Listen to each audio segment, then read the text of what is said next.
Hello, good afternoon, everyone, and welcome to Organon's Pharmacist Academy first session. My name is Hanan Al-Mansouri. I'm the Brand and Customer Manager for Organon in Kuwait, Bahrain, and Qatar. And it gives me a great pleasure to welcome you all and thank you for joining our academy. Organon Pharmacist Academy is a full educational program, and it is designed to empower pharmacists in KBQ to deliver excellence in patient care everywhere and every day. It is done in collaboration with Kuwait Pharmaceutical Association in Kuwait, as we both believe in the critical role that the pharmacists play in the patient journey. The program is CME accredited, and it will be certified from Dublin Institute of Business. Participants will receive the CME points at the end of each session. However, participants will need to complete the full program in order to receive the certificate of completion from Dublin Institute of Business by the end of the program in October. So the program is 3 sessions. We will start today with our first session, and we will have other consecutive sessions in September and October, and we will be sending you reminders as well. So without any further ado, I would like to start our first session today. And please, if you have any questions, please just type them on the chat and we will read them to the speakers after they are done with their presentation. So now please allow me to introduce our first speaker for today, Dr. Anas Hamad. Dr. Anas is currently the Director of Pharmacy Department at Qatar's National Center of Care and Research, and he is the head of Medication Safety and Quality Center at the Pharmacy Executive Office at Hamad Medical Corporation. He holds an adjunct position as an assistant professor of clinical pharmacy and practice at Qatar University, and he is chairing the standing committee of medication service at Qatar Red Crescent Society. In addition, Dr. Anas is an active researcher with many publications, and he is in the editorial board member of the International Journal of Clinical Pharmacy. Please join me to welcome Dr. Anas. And Dr. Anas, this floor is yours.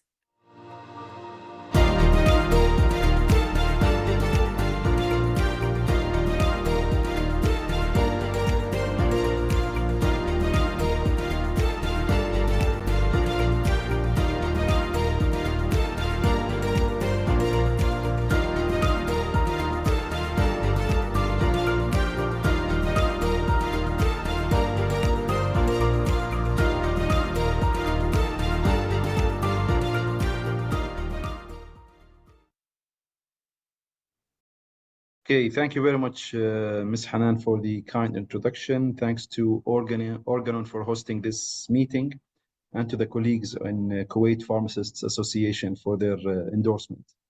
So today we'll be speaking about the evolving role of pharmacists in value-based healthcare. And as you know, the term value-based healthcare maybe is being used a lot in the last couple of years, and I'm sure every one of you have heard of it. And we pharmacists have a huge role to play in value-based healthcare. So today we'll just focus on different aspects that we can do in our daily practice, in our daily work, either in the hospital or in the community pharmacy, that can contribute to value-based healthcare.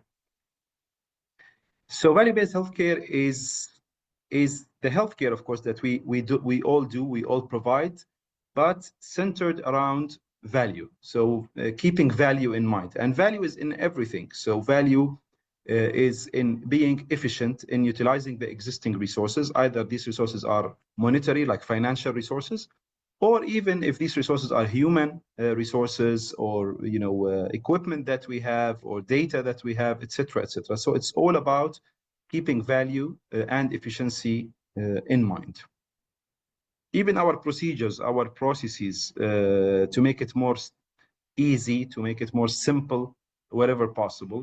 So the ultimate goal of this is to have the patient-centered care that we always talk about. So patient-centered care is keeping patient in the middle, focusing on their outcomes, clinical outcomes of the patients, but at the same time with a high quality of care, and also in the most efficient way. So we spend our resources in an efficient and wise manner. So the triple value healthcare is just very broadly. So there is three types of value generally. So the first one is called allocative value. By that we mean how the resources or the assets that are available, the money that is available, distributed to different subgroups. Let's say in the beginning of the year, this cardiology will request this amount of money, cancer will request this amount of money, specialty primary care will request this amount of money, and you have this fixed budget, let's say 1 million riyal or 1 million dinar. How are you going to allocate this amount? So you have to keep value in mind, like by giving this amount of money to this department or to this specialty, we are producing more health. And by that we mean we're getting more benefit from this expenditure as a return on investment. And of course, it's not money that we're getting back, but we're getting more health, better control of the disease. This disease we have a bigger issue with, for example, in our country. So we want to focus more, but we know that there is a very effective treatment that will make big difference for patients. So we invest more there. So how you allocate the budget that you have based on different subgroups or subpopulations. And then the technical value is how well these resources are used. So yes, you have the budget now. How are you using this budget? How well and how efficient are you using this budget for the population that you are taking care of? So this is the technical value. And the third one is the personalized value. So this is the one that is related to every single individual or every single patient. How are they benefiting from this budget that was allocated for this specialty? How well are they responding? They're getting better, for example, adhere to their medications. They're getting a medication that is less toxic than the other one, etc., etc. So this is the personalized value. Of course, as we are pharmacists, we have to focus more on medications. So during this presentation, I'll be focusing more on the value related to medications and our role again as pharmacists in that. So this article was recently published by Forbes, and as we know, Forbes is a very famous website and organization focusing on economics in general. But they published this nice article about the pharmacy's role in the era of value-based care, which we are living at the moment. So I'm just quoting here. So in the dynamic landscape of healthcare, the concept of value-based care has emerged as a transformative force, shifting the focus from quantity to quality. And this is very important. So our focus now always, when we take care of patients, is not only about the volume, but it's also about the quality that we are generating because of this decision that we take to have this drug or because of this intervention that we're doing. So value-based care emphasizes the delivery of healthcare services that achieve positive patient outcomes while reducing costs.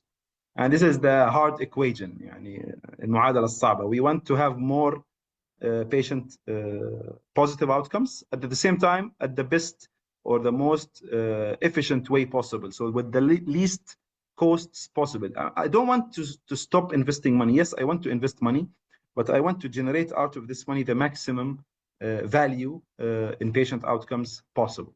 So this is the equation that we want to achieve. It's not easy, but it's possible. So this is becoming very, there's big momentum about it. So it's very trendy. Everyone is talking about it, sometimes more than doing it. And so we need to focus on doing it also, not only talk about it. So the role of pharmacists is becoming more and more important. With our expertise as pharmacists, our accessibility, pharmacists are everywhere. Anyone would have at least a community pharmacy near their home. So pharmacists are the most accessible healthcare providers. We always say that. And our focus on patient-centered care, pharmacy has the potential to revolutionize the way in which healthcare is being delivered. And this, for example, in COVID days, this was a huge example of success. Many, many countries all over the world, including countries in the region, like Saudi Arabia, for example, did a great job in community pharmacy utilization, in immunization, in doing COVID tests, etc. So that was a huge success story of utilizing community pharmacy for value-based healthcare. And this can be done, of course, in different aspects, but this is just an example, the COVID. So we always has to have clear outcomes and goals. And this is depending on where we want to achieve. So we always say and believe that our task as pharmacists is to take care of patients. And so we are focusing on different aspects regarding the continuity of care, about the reconciliation of medications. And this is not only pharmacists, but it's in coordination with physicians and others. And this is either upon admission or discharge. The chronic disease management, which is a huge focus for pharmacists, and most of the pharmacists' clinics and interventions are related to chronic diseases, where many countries like the UK, for example, now diabetes and hypertension are managed by pharmacy to a very big extent, even in the chronic phase, even more than physicians, actually, in the UK, for example.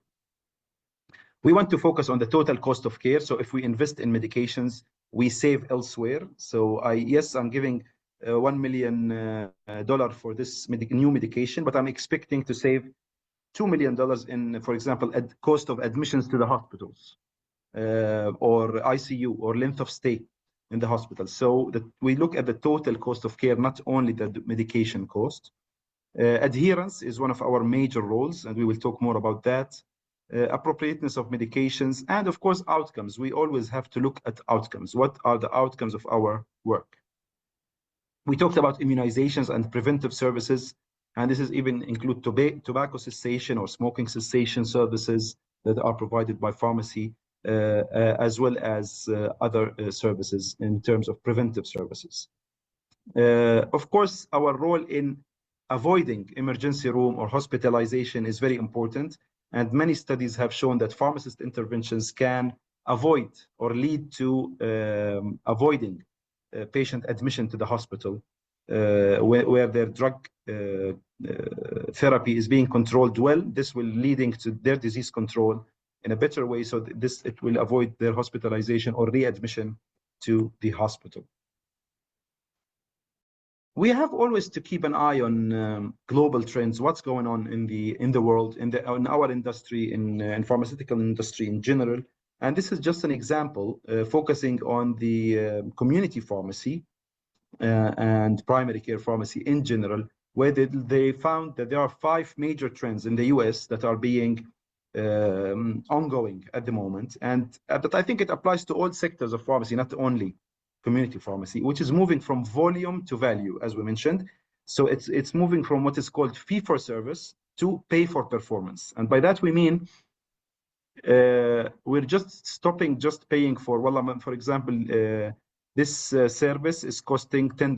خلاص, I'm paying $10 of the service or of the drug or of the product, regardless if I will benefit from it or not. Now, with the new drugs that are more expensive, high-cost drugs like rare diseases or cancer drugs, etc., where there is still some uncertainty in the outcomes, we are not sure if the patient will respond or not. That we are moving to a model called pay for performance. By that we mean I will pay if the drug works for my patient. I will not pay if the drug does not work for my patients. Of course, it doesn't work in everything, but in many areas where there is what is called uncertainty, we are not sure about the outcome. This is becoming a more trendy approach of payment or of procurement. It's called pay for performance or value-based agreements, some people call it. And the major trends that are under this umbrella include transformation. And I think all of our region, GCC region, is moving towards transformation in the healthcare, where we are moving to privatization, private insurance, mandatory insurance schemes. And I know this is being done everywhere in the Gulf, and all countries are moving towards having mandatory insurance schemes for expats, but also for locals as well. So this is becoming important to keep aware of what's going, because it will impact our way of working. Data is, we will talk about that, is essential. And pharmacy work is all about data now. And we have a huge amount of data that we are still not utilizing up to the maximum that is possible. And again, outcomes should be always in mind. So we're not only focusing about buying the drug and selling the drug, we're focusing about what are the outcomes achieved from this procurement. And that's why we're talking that it's performance-based procurements. It should be focusing on the outcomes. And of course, alignment is needed, because alignment is about alignment with others, alignment with physicians, with nurses, with laboratory, with with finance, with insurance. So it's a multi-stakeholder job, and everyone should be engaged in their specialty and reaching to a consensus of the best way to go forward in anything we do. So collaboration is key and should be always multidisciplinary approach is the best way to go forward. So what is the role of us pharmacists in health economics? Of course, as you know, medications are getting more and more expensive. I think you all see the new medications in different areas with precision medicine, with rare diseases, with oncology, biologics, all biologics in rheumatology, immunology, dermatology are coming with a very, very high cost. I think we all see that on our daily practice. So there is a need to have better pharmacoeconomic evaluation. We need to assess these medications, not only against their cost only, but against the full picture, as we said. What value would this drug add to me in terms of other costs? Would it save elsewhere? Would it improve elsewhere? Would it really improve? Of course, always we are ready to pay more, but again, for what's worth it. So is this a new drug or a new medication, high cost medication, adding a value that is worth the extra money that I'm paying for it? مثلا, is it extending the patient lives? والأعمار بيد الله طبعا. To the extent that I am happy to pay مثلا 3 times more for this drug, well, because the cancer patient is living 5 years longer because of this medication, مثلا. This is done through, of course, equations, etc. But this is the concept. This economic evaluation is needed to identify, measure, and compare the cost of different therapies, drug therapies, or even services that we do, and what is the significance that this, as I mentioned, these new technologies or new drugs will have on the total healthcare budget and on the patients and the patient outcomes. So pharmacists can have a major influence on healthcare decision making, again, regarding better allocation. So the resources are not, infinite. So they are finite. So we have limited resources, even if it's good budget, but still it's limited. It's not unlimited. And so we have this number at the beginning of the year. We have to manage within this number. So we have to be smart in how to utilize the resources that we have. And so doing a pharmacoeconomical evaluation is really essential to have the maximum outcome out of our resources. So with our unique knowledge of medications, as we always call ourselves, we are the medication experts, pharmacists. So we are really central in decreasing the healthcare expenditure through cost-saving initiatives regarding medications and also cost avoidance, where we will go through some examples later where pharmacist interventions are actually avoiding many costs, many unnecessary costs, stopping unnecessary medication, again, avoiding, for example, admissions or readmissions, as we mentioned before. So I'll go through some specific areas where pharmacy and pharmacists can play a significant role. So the first one is the one that we always do, medication therapy management. And so medication therapy management is, of course, again, as we are the medication experts, we interact with medications, we educate about medications, we review medication orders, we check their appropriateness, their indication, their interactions with food and with other drugs, and the side effects.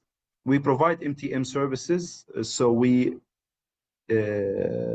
work with patients, we educate patients, and even we educate other healthcare providers, doctors, nurses, and other about medications, about side effects, about adherence and importance of adherence, and understanding the patient aspect and perception about that, so we can improve the outcomes of this medication. Because sometimes patients would lose one line of treatment because, for example, it was causing them a small side effect, but they didn't tell us about it. So if we don't sit with them and ask them, we will never know. So they will just stop the medication and we will go to another treatment. So they lost one line of therapy for actually something that could have been managed with giving another symptomatic treatment or giving dose reduction. But haram to lose the whole line of treatment, because sometimes the lines of treatment are limited. So we have to have a comprehensive approach, not only to enhance the patient safety, but also to have better health outcomes for the patients and again, having an impact on the utilization of healthcare resources. Chronic diseases management, as I mentioned, is one of our core aspects and our core services that pharmacists can have to play a great role in. And this is by providing like diabetes, hypertension, hyperlipidemia, asthma. Pharmacists can play a huge role in patient education, counseling, ongoing support. And this even can be done at the community pharmacy level. And I'm sure all of you have seen patients or are seeing patients who are coming back for their medications and providing them with many of these services already. So by helping those patients understand their medications better, develop some healthy habits about the disease, about healthy food, about exercise, etc., pharmacists will empower those patients to take control of their medicines and their condition, and so prevent complications from these diseases. So it will help them to adhere and continue on these medications. It will also reflect on the healthcare resource utilization. So again, utilization of the hospitals, of the clinics, clinic visits, admission to hospital, emergency visits will be less when we control the patient and their disease better.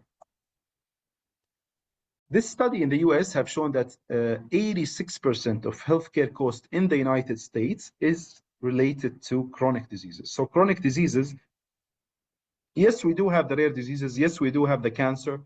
And these are their individual treatment is very, very high. It's like for example, one cancer treatment, you can treat 100 diabetes patients sometimes. Yes, that's right.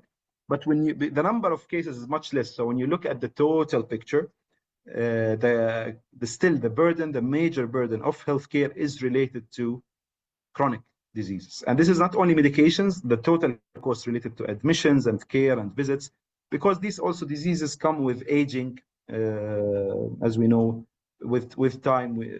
Most of us will have diabetes, will have hypertension, will have hyperlipidemia. So, and if it's a country like the US, where there is a huge population above 65, this is a major cost to their healthcare system. Another thing that we always have a big role in as well is the preventive care, as I mentioned before, and immunization. I talked about the example in COVID, but also many countries like the US, the UK, and I believe some countries in our region as well, including Saudi Arabia, are doing basic immunization services in the pharmacy, in the community pharmacy. And this is very helpful, even more in the areas like the rural areas or the suburban areas away from the city, where this can be of a huge value to parents or to families, or even if you go to have vaccination, to go to Hajj or to go to Africa for a visit or whatever. Some countries in Africa, of course. So it's very important. Preventive services, again, related to, for example, healthy diet, having exercise, smoking cessation.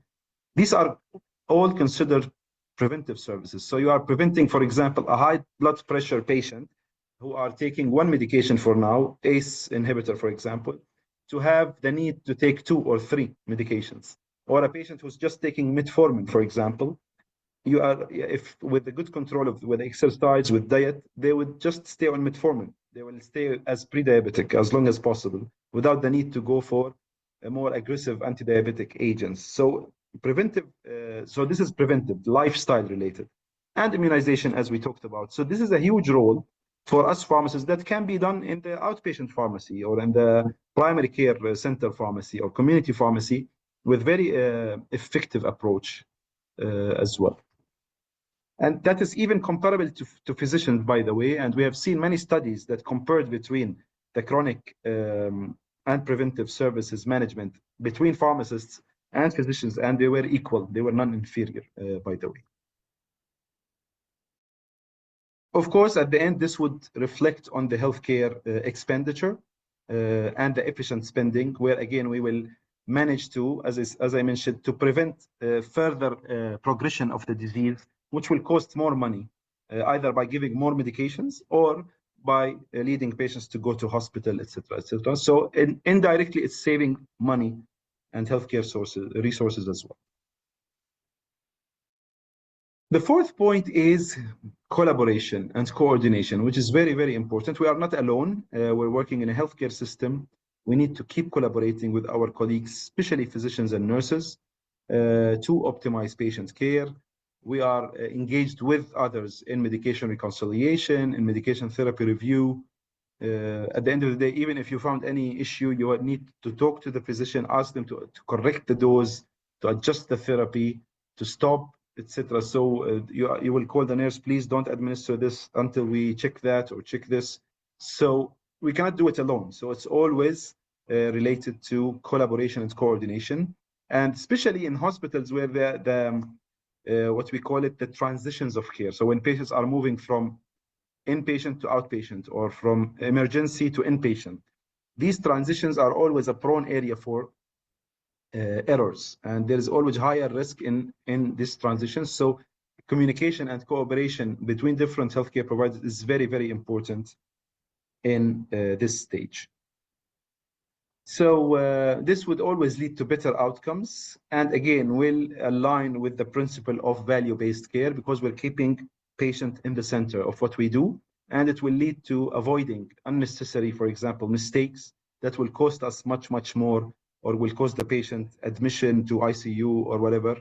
And we have seen all, I think, cases where poor communication between healthcare providers has led to, unfortunately, patient harm. There are many, many cases of that. So good coordination and communication will always minimize this risk. Data, and I think in our era now, we're all using somehow an electronic system, either if it's a full electronic health records in the hospital, or even our local pharmacy electronic system. I think most of us would have that. And this is actually a huge source of data. We have lots of data.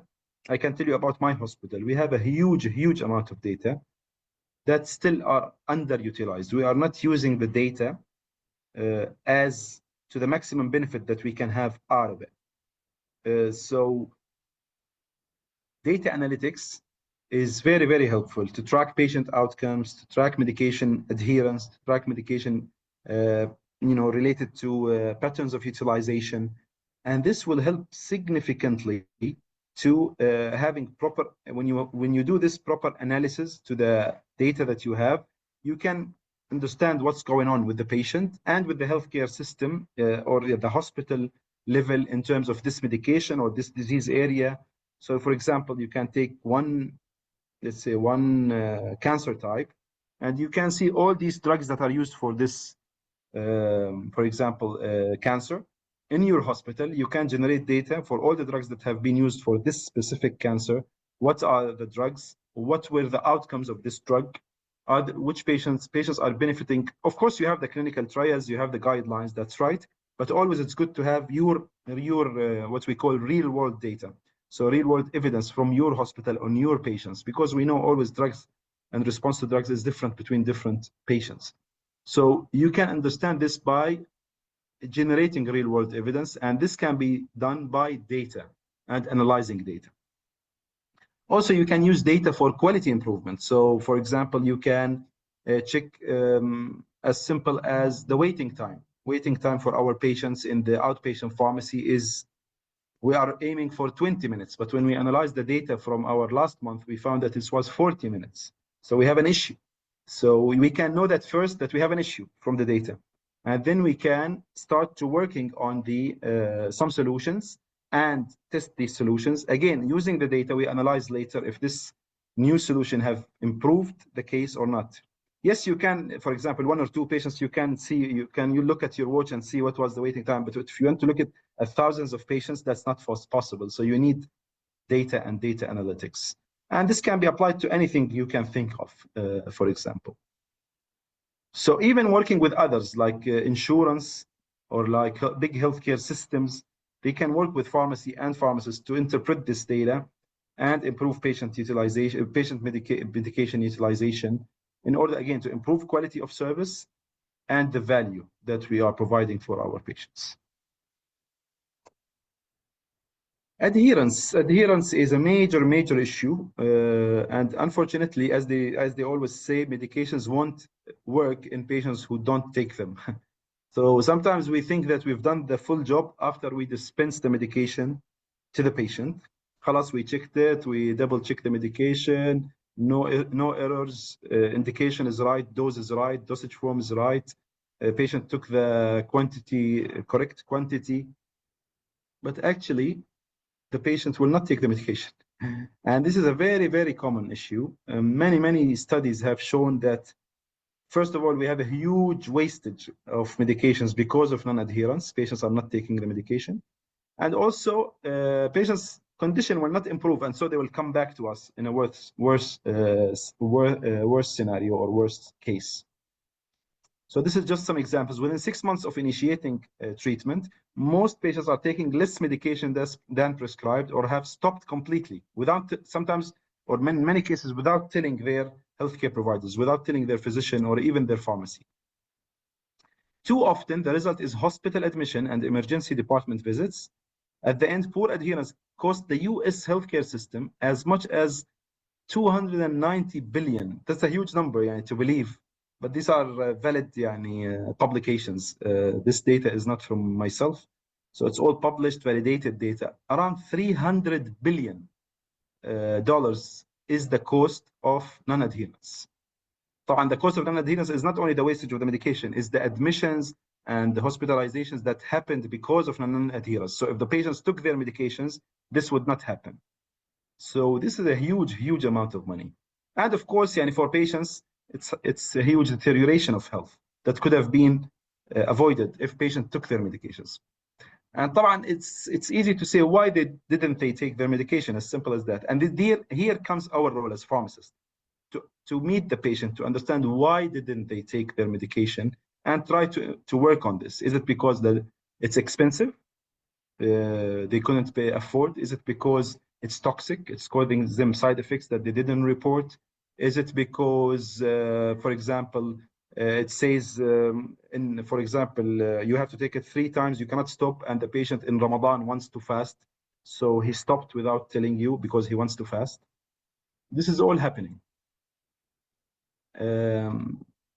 So it shows that pharmacists are in a position to monitor patients and advise patients how to improve medication adherence. And some data shows that this can be improved by 30%. I believe even more, but the data says 30% by pharmacists.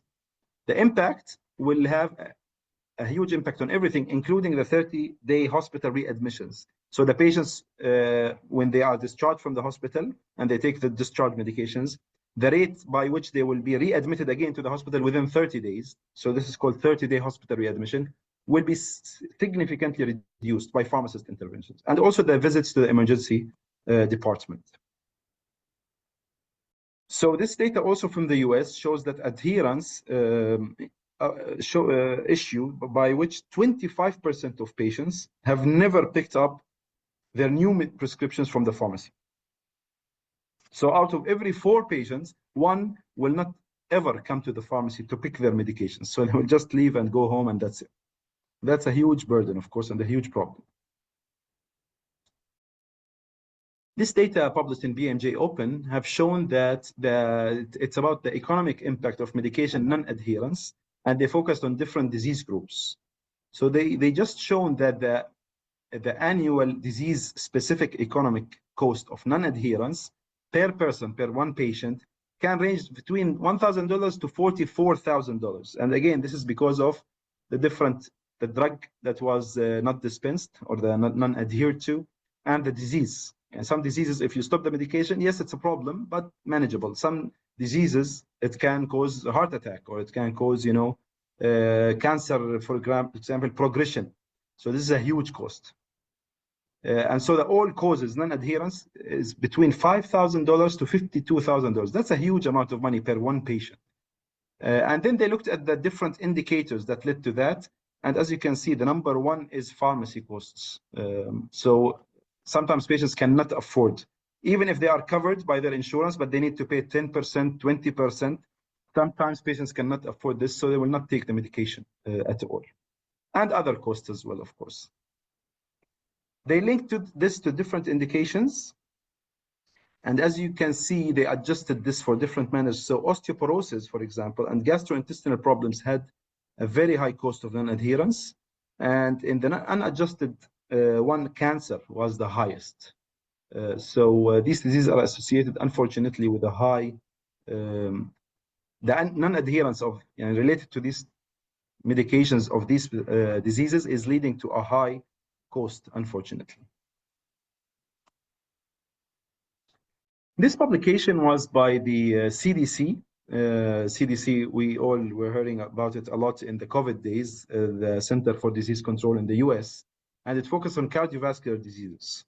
So it focused on the pharmacy-based interventions to improve adherence. And they dig deeper in that. It's a new publication, roughly 1 year ago, almost. And they showed that pharmacists can do proper assessment for cardiovascular patients by doing interviews with patients, either virtual or face-to-face interviews, to understand and to identify the adherence barriers for those patients. And then they can develop a tailored plan for those patients. After you sit with the patient, understand their concern, understand their reasons for not utilizing the drug. If it's cost, you can link them with a, for example, patient support program. If it's toxicity, you can look for dose adjustment or for another drug for them that suits their, with better, for example, if they're taking ACE and they're coughing, as simple as that, you will switch to ARB, as simple as that. Or if the drug is working very good in a cancer patient, but they have an issue with one side effect, diarrhea, for example, you give a drug for diarrhea so they can continue the drug on the cancer drug. So sometimes it's as simple as that, but you need to sit with the patient to understand what's going on. So that this tailored guidance includes, again, medication counseling, and sometimes even it needs some psychological support, motivational support. It can be one, it can be more than one times. You can help the patient with some tools like, reminders, some these pill boxes divided for the patients of the, days of the week, as simple as that, medication cards, mobile applications. There are different things that you can help the patient with, but this makes a big difference for patients. So we want, again, to maximize efficiency. So focusing again on adherence, this data from WHO shows that if we remove ineffective and wasteful interventions in Europe, this is what it was in Europe, in healthcare, if we remove the the redundant, some bureaucratic processes, as well as the wasteful interventions that are not unnecessary and waste resources, waste money, waste drugs sometimes, we can save up to 20% of healthcare expenditure. And this is a huge amount. You're talking billions. So this one, for example, this one of the results, one impact of inefficiency is due to the lack of treatment adherence. Again, the non-respect of adherence in Europe is costing the European healthcare systems around 125 billion euro. In the US, we said 290. Here in Europe, 125 billion euros. So these are crazy numbers. And this is just because of poor adherence. So improving adherence is great for patient care and patient clinical outcomes, and also for cost saving and cost containment. And again, some examples they gave include telehealth, screening, early detection of different diseases, including cancer, for example, and proper waste discarding and waste reduction. Even sometimes waste reduction by utilizing, I think I will speak about that, utilizing some, for example, you have one, yeah, I have it here. So these are some examples from my hospital, from the National Center for Cancer Care and Research in Qatar, where, for example, we have some drugs where the dose of the drug is based on the patient weight or the patient body surface area. So you give, let's say the vial is 100 milligrams, the patient would need 80. So this 20 will be discarded. Usually it has a stability of 24 hours. So we will just discard it. This 20% sometimes cost, 2,000, 3,000, 4,000 riyals because the vial is like 20,000. So we discard it. So we came with this initiative, and we are not the first one, and this has been also done elsewhere in the world before. So we try to bring 3 patients, for example, that are taking the same medication, in the same day, or we look into the specific drug details where it showed if you, for example, put this drug in the fridge, it can be stable for 48 hours instead of 6 hours. So we will have another patient. So the idea is that we will use these remains, we call them remains and vials, for other patients rather than discarding them. And by that, we saved in, and this I think 2022, we saved around 1.25 million Qatari riyals, like Saudi riyals, in 1 year only. So that was, for example, an example of efficiency. Dose rounding, I think you all know dose rounding, where we, yeah, I have examples here. Yes. So vial sharing, I'll be talking about dose rounding also. So this is the idea, where you bring sometimes, like the one in the middle here, where you bring an excess from one vial, an excess from another vial, sometimes 3 vials, and you give it for one patient. So you save 1 vial for every 3 patients treated.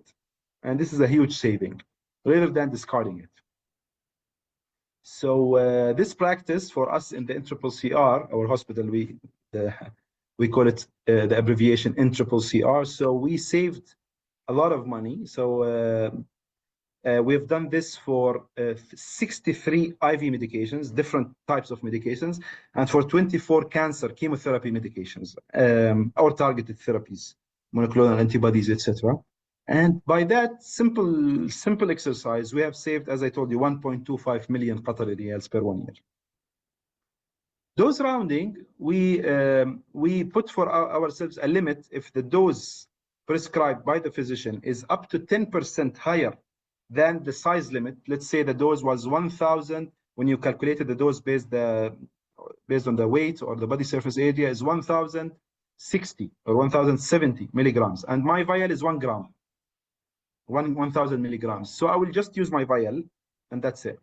So I will round it down. This is called dose rounding, and dose rounding is acceptable by many studies that it will not impact up to 10%. It will not impact efficacy or patient outcomes or patient response.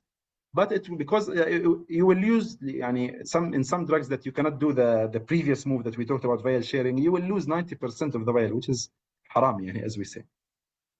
So we've been doing this now for 10 years, maybe, in our hospital. And this data from 2022, we've done this in 11 drugs where this is feasible. Of course, this is not feasible in all drugs. It saves us 400,000 riyals in 1 year only. And this had no impact whatsoever on patient safety or efficacy of the medications. Another thing that we can do as pharmacists that would, again, improve value and value healthcare is non-formulary management. I think all of us would have in our hospitals a non-formulary, or some people call it patient-specific order, where we request a drug that is not available in our formulary for a specific patient. We created a committee in our hospital for that meet every week, like half an hour, just to review the drugs submitted for patients on this week. We don't want to make it monthly because patients are waiting, so we need to act fast. So every Sunday morning we meet and we decide. It includes physicians and pharmacists. All of them are senior decision makers. And we decide. So in many cases, the doctor wants to try a new medication, for example, but we have a good alternative in the formulary.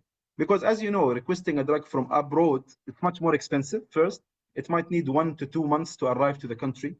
And we have an alternative in the formulary that is available, as good as, or a little less, but still it's available, free of charge or semi-free of charge for the patient with very small cost, and they can start on it instantly. So we review always, and we accept or reject. Of course, in many cases, still, our rejection rate is 30% roughly, so 70% go through. But it's just making sure that the requested medication is really needed and we don't have any alternative, and it's meeting the international guidelines and recommendations. So we still accept 70%. But just because of these 30% in 2022, again, it led to the avoidance. This is what we call cost saving, but it's cost avoidance. And we didn't order those medications. We used something else available. We already bought. It's available on our shelf. More than 5 million Qatari riyals in 1 year. And this is around 24% additional costs that were going to be spent if we don't have this committee. because before we didn't have it. We just established it in this year, 2022. Also, sometimes, as you know, in some, maybe in cancer, this is more, but sometimes, unfortunately, patients, we request the medication, it arrives, but they don't, their disease got worse, it's progressed, or the patient dies before the medication arrives. And so this drug is available. And then a new patient comes to take this drug. So we use this amount that was already utilized. So again, this is some sort of saving as well. And also the compassionate use programs where we, especially when there's a new drug still not registered in the country, we agree with the company to provide like a patient support program where they give like 1 or 2 or 3 patients free of charge to build experience with this product in the country. So again, this is saved us around 1.25 million. So non-formulary management alone, as you can see, roughly saved us 9.5 million Qatari riyals in 1 year only. Another important aspect that we can save money in is dosage form selection. So switching, as simple as switching from IV to oral in antimicrobials. These 2 studies, one done in Europe and the other one was done in Saudi Arabia, about switching. And the one in Saudi Arabia is not only antibiotics, it's even including other like GI treatments like PPIs and others. Switching from, and it was a pharmacist-led. In both cases, it was a pharmacist-led service where pharmacists would review the orders, and wherever possible, they will request switching from IV to oral. And the acceptance rate was in both studies very high, more than 60–70%. And I think in the study on the left, the savings were more than 20%, or roughly 20% of those drugs budget if it was given IV compared to oral. And in the Saudi one, I think it saved more than 50,000 Saudi riyals in few weeks by saving thousands of IV vials or IV doses. And of course, it's better for the patient because we always know the IV is a risk for infection compared to oral. So even from safety perspective and indirect or non-drug direct medical costs, so admission or infection, this is another cost. So you're avoiding this as well. So switching is very important. We have another example. In our hospital, again, we switched from from IV to subcut. So the same drug for cancer, for example, is available as IV and available as subcutaneous. So the time needed for subcutaneous is much faster. So we calculated the savings generated from this. And we found that, for example, for one drug in 2 years' time, we saved around 3 million Qatari riyals, trastuzumab. And for another drug, trastuzumab, pertuzumab, where it came as combination in one vial subcut again, we calculated the savings in time, not in money. And we found that in the first year only of this drug, 1 year, we saved 4,800 hours of our daycare time. So the daycare unit or the short stay unit, 4,800 hours per 1 year. So that's a huge amount to be saved for the daycare unit. We're talking about 400 hours per month, I believe. So that was a great saving for us because we need the daycare for other patients who are on the waiting list and they have no other option to take except IV. So again, this was initiatives led by pharmacy or started by pharmacy, but again, in work with other healthcare professionals. So this is again the pharmacist role in value-based care. Equality, of course, high quality generics and biosimilars. I think this is straightforward. Again, pharmacists can start, especially for drugs that are available in the formulary. Can start and they have an upper hand in including high quality generics and biosimilars. And this study, for example, in 7 European countries or more, have shown that the savings in 5 years could be more than 7 billion euros. And in our hospital, we started to include several cancer medications. All of them are FDA or EMA approved brands. I mean, the generic brands, as generics or biosimilars. And this is working very well. And the list is getting bigger and bigger with time, especially for biosimilars. This data from the US just shows that, for example, the savings from biosimilars is increasing tremendously. So just between 2021 and 2022, it increased by $35 billion in the US. So that's a huge amount of money. And if we want to focus on the specialty drugs, especially the ones like in biologics, biological agents, immunology and oncology and hematology, etc., they're making a big amount of that, but not the majority. So if you take it, again, because the quantity is much less. So if you look at the 2022 data, it's 100 billion. That's a big amount, but it's 100 out of 410 or 408. So it's still like 75% of the cost is in traditional medicines as well. So this is important to keep in mind, because people always talk about those 100 and forget the 300. And there's a big room in those 300 for improvement. I think I have 3 or 4 slides left, so we will finish on time, hopefully. So another good thing about biosimilars that they also would lead to decrease in the price of the originator. So many examples in the US about biological agents like filgrastim or pegfilgrastim or bevacizumab. You can see the orange line is going down with time, like infliximab or pegfilgrastim. You can see it's going down, because when there is competition, of course, the originator product will also, their price will start to go down, which is at the end of the day good for the healthcare system. And again, pharmacy has a big role to play in introducing biosimilars and high quality generics. And I'm always saying high quality generics, because you don't want to bring any generic from a rubbish manufacturer that would be not effective for your patients, because that would lead to patient deterioration and higher costs in admission and hospitalization, etc., etc. So it's not smart. You're saving some money in the generic and you're paying much more in hospitalization. So always when you bring generics, you have to evaluate the generic not only against price, but you have to keep quality of those generics in mind. And it's very, very important. The good thing in biosimilars also that it will allow more patients to access the drug. So this simple example about filgrastim, very old drug that was available. For example, it's used for people who have low neutropenia or low white blood count. They used to give it for specific patients in the UK, in London, when it was the original product only, and it was restricted for high-risk patients who have a higher risk of getting infection, etc., etc. When it got available as biosimilar and the price got much better, they allowed it, like the NICE guidelines, etc., allowed it. They made the criteria easier. So for low risk, yes, you can give, or for medium risk, yes, you can give. So that led to 5 times more patients in London area receiving the filgrastim. So 5 times more number of patients receiving the drug in 2 years. In the same time, it's still saving 3 million euros per year. We got covered 5 times more patients and we saved money still, which was great. This is the ultimate goal that you want to achieve. So you're not only saving money, but you're broadening the access to the treatment for patients.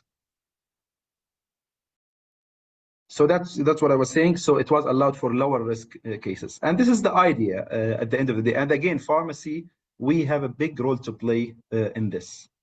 This is another thing that we can do, is to have pharmacist-led clinics. And this can be in diabetes. We have many examples on hypertension, cardiology, warfarin clinics, many clinics. So this is just an example from our hospital about multiple myeloma clinic, where we had a collaborative prescribing model. So our pharmacists for specific drugs and indication of multiple myeloma with very good experience in multiple myeloma, we got them a right to co-prescribe medications.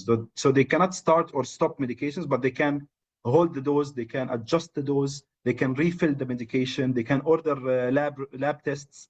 So they manage the case. They don't start the treatment, but they manage the case afterwards. And multiple myeloma is becoming kind of a chronic disease, so they stay with us for a while. We just published last year the outcomes of this clinic, and they were impressive and better than what we expected. So patients, for example, for VTE prophylaxis, received the anticoagulation on time, much better. As you can see, the very significant improvements in that. Also, the time from diagnosis until they start the biphosphonates, the one that are used for prophylaxis from osteoporosis, because many of the cancer treatments affect the bones, so cause osteoporosis. Again, see, the time was reduced hugely, significantly. Sometimes doctors focus on the disease so much, so they forget the supportive treatments, like VTE prophylaxis or biphosphonates. So huge improvement in both, even compliance with the vitamin D initiation, calcium supplementations, vaccinations related to prophylaxis of viral infections related to the disease like HSV, are all got improved significantly with this clinic that we have initiated.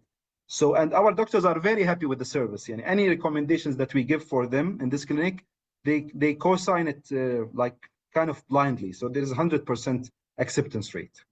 So again, you build trust, you increase your role as pharmacist, and you improve patient care, because all of these supportive improvements will lead for patients to stay on the treatment, on the active cancer treatment for longer, because otherwise they will have trouble because of the disease and because of the treatment itself without these supportive treatments.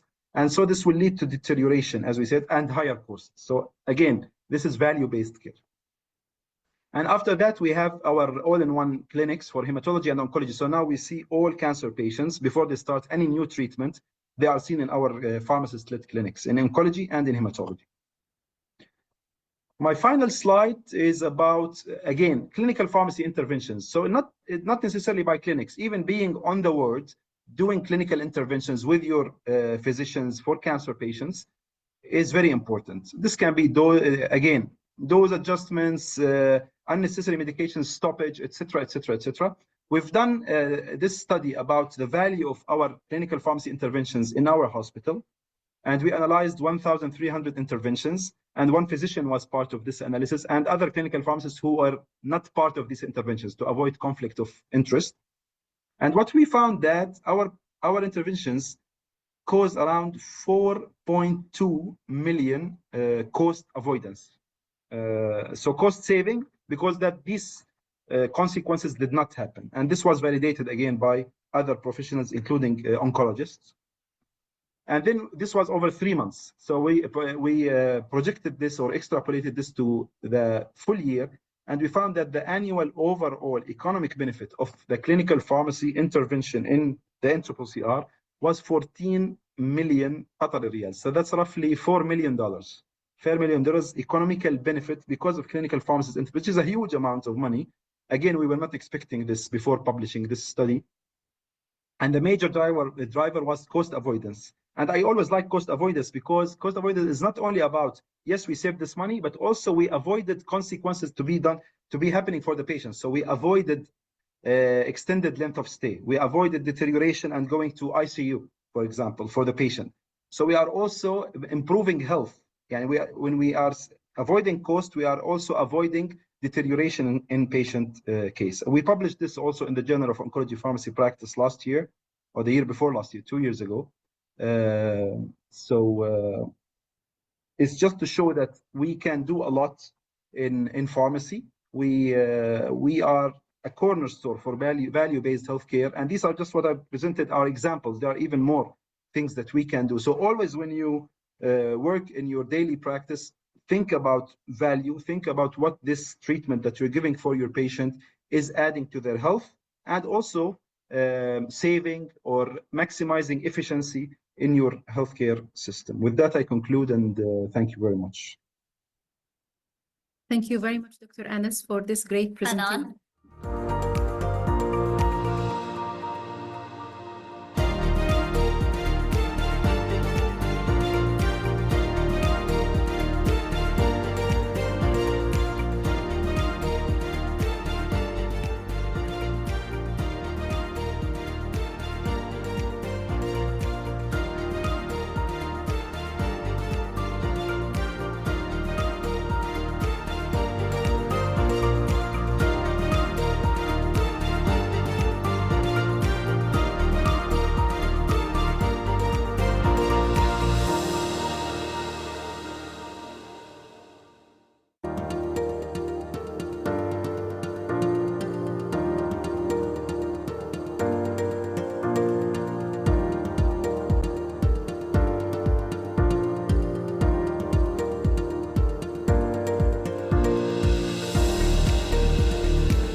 Thank you, Dr. Anas, for this great presentation. Sorry for it was just a lag in transition from the speaker ready room to here.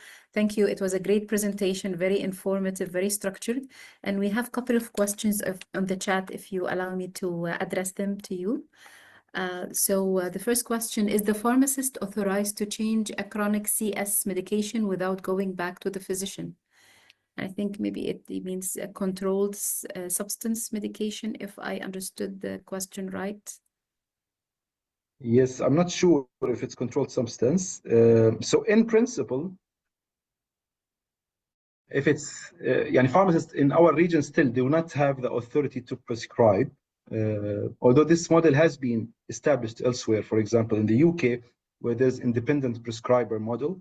And actually starting from next year, 2026, all pharmacists graduating with an MPharm degree in the UK will be independent prescribers automatically. So they can prescribe medications without even co-signature from physician. But in our region, this is not valid yet. So changing a medication, if the question is related to changing an active ingredient of the medication, no, it's not possible. You still have to go to the doctor and ask them to change that. But again, if you prove yourself, if you prove your value in the healthcare system, doctors will listen to you. They will. As I told you, our acceptance rate in general is above 90%, in the clinic above 100%. So there is this trust that is when the pharmacist is calling me, yes, they know better or they know well. I trust them, so I will follow. But we cannot change, no, unless if it's a brand. Yes, we can. If the prescription was for X brand of, for example, Coamoxiclav, yes, I can change it to another brand without asking the doctor, because by law, actually now in most of our region, it should be by generic name. It shouldn't be by brand name. So if a specific brand was prescribed and you want to switch to another generic, either because the patient doesn't want to pay more, for example, or because it's not available, or the insurance is not allowing, you don't need to go back to the doctor. For controlled substances, it's always more tricky. So if the question was controlled substance, so you have to be more careful with controlled substances because they are strictly governed by Ministry of Health and Ministry of Interior. So you have to be very careful with that. Another question is regarding if you're having a checklist in your hospital that makes the pharmacist deliver his work with patients and tailored to the time that he allows for patients. Also, what is the time slot from your perspective that will be efficient and sufficient for pharmacists to focus on his work and patient to ask his question? Yeah, that's not an easy question to answer. Of course, we always talk about examples and the principles, etc., which are great, but in reality, we know that we are under pressure. We have hundreds of, in big hospitals, hundreds of patients are coming every day, and every patient comes to us at the end of their journey, and they will go to the lab, they will go to the doctor, and then they come to the pharmacy exhausted. So they are واصلة معاهم لهني, they want to finish and take their medication and go home. That's a reality, صح? But again, with time, when they feel the value of the pharmacy service, and this was not easy to achieve in one day. It's something that you build. That no, Allah, the pharmacist told me something about my drug or about my treatment that actually I didn't hear about from my physician or from my nurse. And it was very useful for me. And alhamdulillah, I receive, of course, I receive complaints, but I receive many letters, which is unusual. People like to, by nature, people when they are not happy, they like to complain. But when they are happy, they leave happy. They don't send you thank you. But alhamdulillah, I was happy that from every month I receive 1 or 2 thank you letters or from our patient service counter, where they usually receive the complaints. We receive some good feedback about pharmacy, and sometimes they mention pharmacist Randa, pharmacist Ahmed, and I'm really happy when I have that. So yes, you have to build this. Now you have to balance, of course, between the time that you have and the patients in the queue and the service that you provide. So yes, you have to be efficient, but you don't have to be superficial as well. So this balance is depending on the context, on the need. Yani if the patient's starting a new oral chemotherapy, for example, for the first time, we might spend with them sometimes 15, 20 minutes on the window, in the counter, because you have to go through details of the drug, of the side effects, what to do. If it's not only you tell the patient, well, this will cause you diarrhea, it will cause you hair loss, and you stop. You have to, yeah, if this happens, you can do this. If this happened, you can do that. So yes, you have to be as comprehensive as possible, but also keeping in mind the other patients as well. Now, having a checklist is doable. We do have like a major, let's say, I wouldn't say a checklist per se, but a major items that we would like to cover in every single patient that we do, because we have in our system, in our electronic health records, we have what we call patient counseling form. So after finishing the counseling, you need to document your counseling. So you need to tell the patient what you've done. So there is some areas like, yes, you talked about this, yes, some sort of checklist, you can call it electronic checklist. It makes it easier because, again, the patients, pharmacists are busy to keep also writing. So if you make this electronic with drop-down lists, so they can just select, that will make it easier for them to document this, because it's useful for us also as administration to know what's going on, what interventions our department did, etc. So always this is part of efficiency and simplification. Make it electronic, make it as simple as possible. But yes, it's good to have some sort of checklist so you can make sure that you're not missing anything. Yeah. Thank you, Dr. Anas. And that's why we believe that such programs and such, the role of pharmacist is really, really important. It goes beyond just dispensing or fulfilling the prescription. So thank you for your lecture. I think we're running out of time. So thank you very again, much. thank you, Dr. Anas, for your great time and your great presentation. And now allow me to introduce our second speaker for today and the lead instructor of the program, Dr. Rafat Youssef. Dr. Rafat is a consultant and a professor of strategic management at the Arab Academy of Science and Technology in Egypt. He had been a physician psychiatrist in Abbasiyah Psychiatry Hospital in Cairo before he shifted his interest to the field of strategic management. So please allow me to welcome Dr. Rafat to the stage, and thank you, Dr. Rafat, of course, for your time.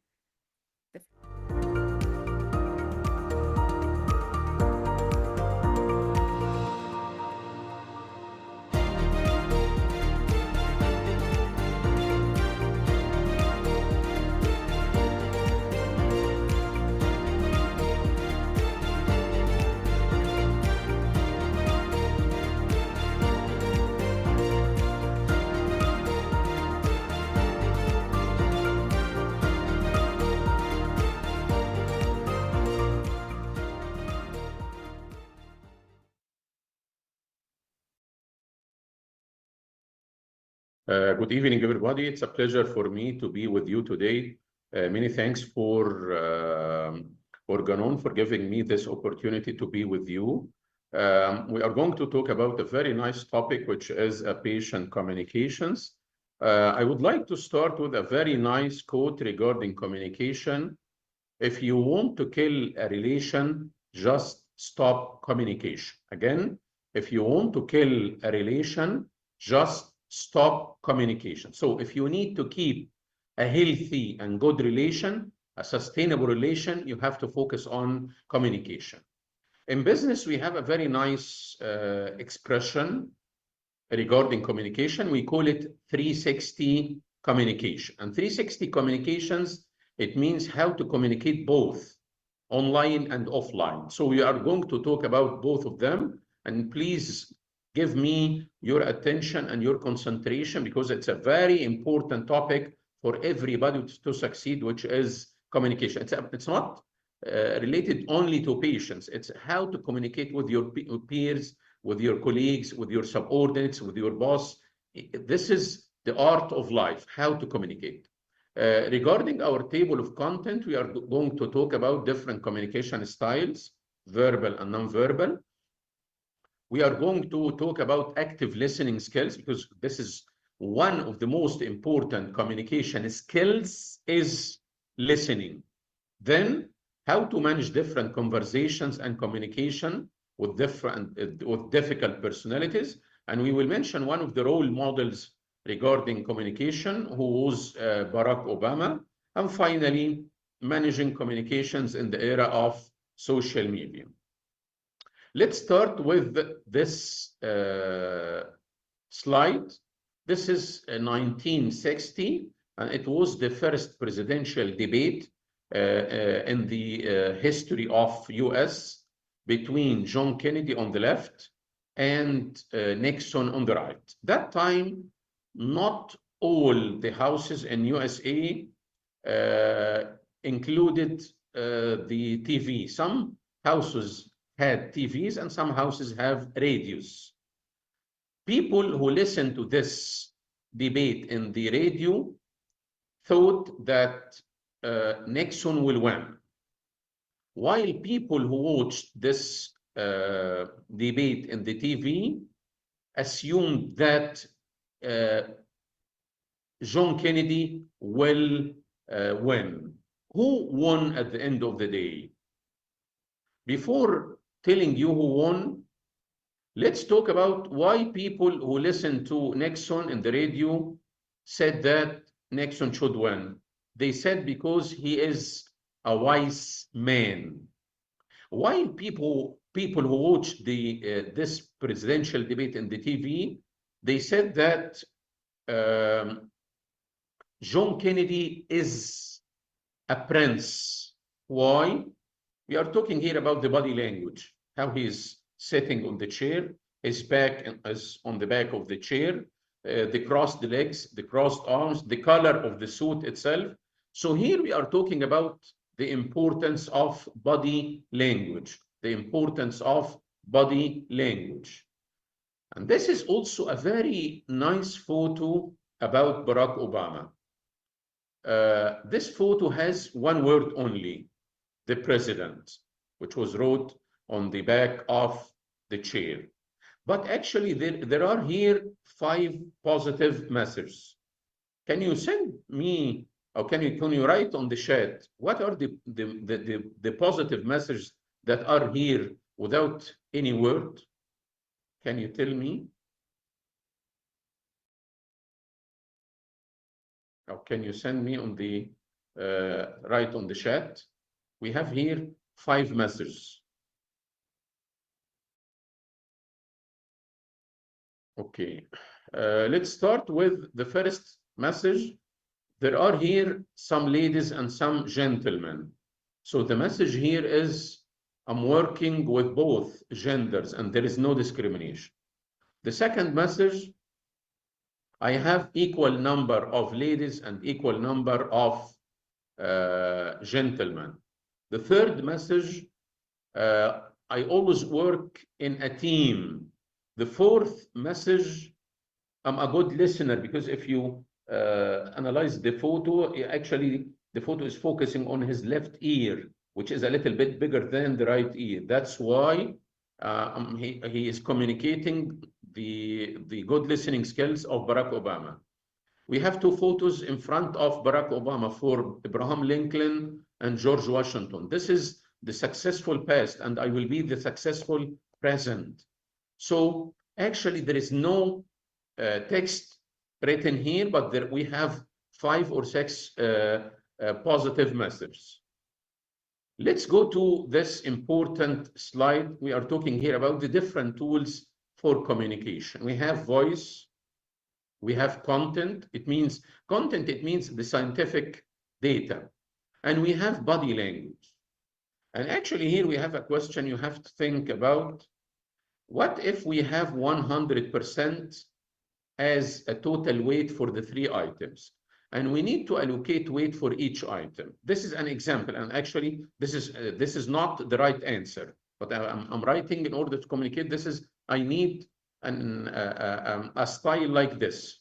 So what do you think the importance of voice in successful communication, and the importance of body language, and the importance of content?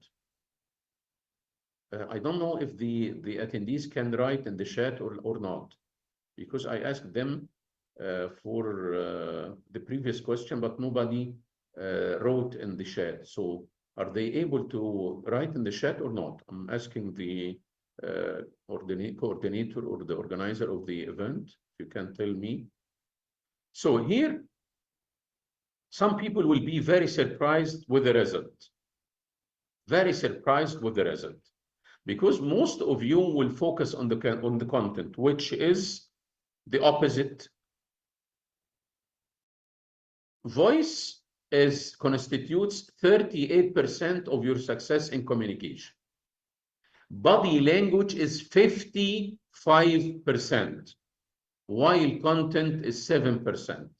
It does not mean that the content is not important, but it means that a content without a good ability to communicate is nothing, because the content actually is 7%, and the way of delivering the content is 97%. That's why you have to focus on how to deliver actually the content. Usually we see this in some medical conferences. We have a very professional and highly knowledgeable professor, but he or she lacks the ability to present. That's why most of the attendees will lose the attention. Sometimes we can find another professor maybe with the little amount of or moderate amount of knowledge, but he has a charisma, he has a good ability to communicate. That's why he's getting the attention of people all the time. That's why we are asking you to focus on how to communicate, besides what to be communicated. This is a nice communication test or a test for communication. We have here 9 boxes. Please select one box that you think it's similar to your way of thinking. It's appealing well for you. So every one of you, please select one from the 9 boxes and keep the number in your mind, because I'm now going to proceed with each box and what does this box mean regarding your personality and your way of communication. Ready? Let's start with box number 1. If you did select box number 1, you are introspective. Introspective, it means introvert, not social, and you are sensitive. And this style in communication needs to do a little bit more effort in order to approach and penetrate others. Number 2, independent and unconventional. And this style is a little bit successful in communication. Number 3, dynamic, active, and extroverted. And this style in communication is very, very successful because actually they have a good ability to penetrate others. Number 4 is down to earth, well-balanced, and harmonious. And this person in communication usually is described to be a wise man with high likability or acceptance. Number 5, professional, pragmatic, and self-assured. Pragmatic, it means he is someone that is using decisions based on what logic is pushing in. And self-assured, it means self-directed. He's not going to be affected by others. He is self-directed. And usually these people, they have very high self-confidence. Number 6 actually is about peaceful and non-aggressive. But this style in communication a little bit seems to be passive, and that's why some aggressive people can actually control this style. So this style, you have to control being peaceful and non-aggressive in order not to be misunderstood by others. 7 is a very professional and successful style in communication. It's carefree, playful, and cheerful. Because actually people, usually they like this style in communication. Number 8, maybe it's more suitable ladies, but not with gentlemen. It's romantic, dreamy, and emotional.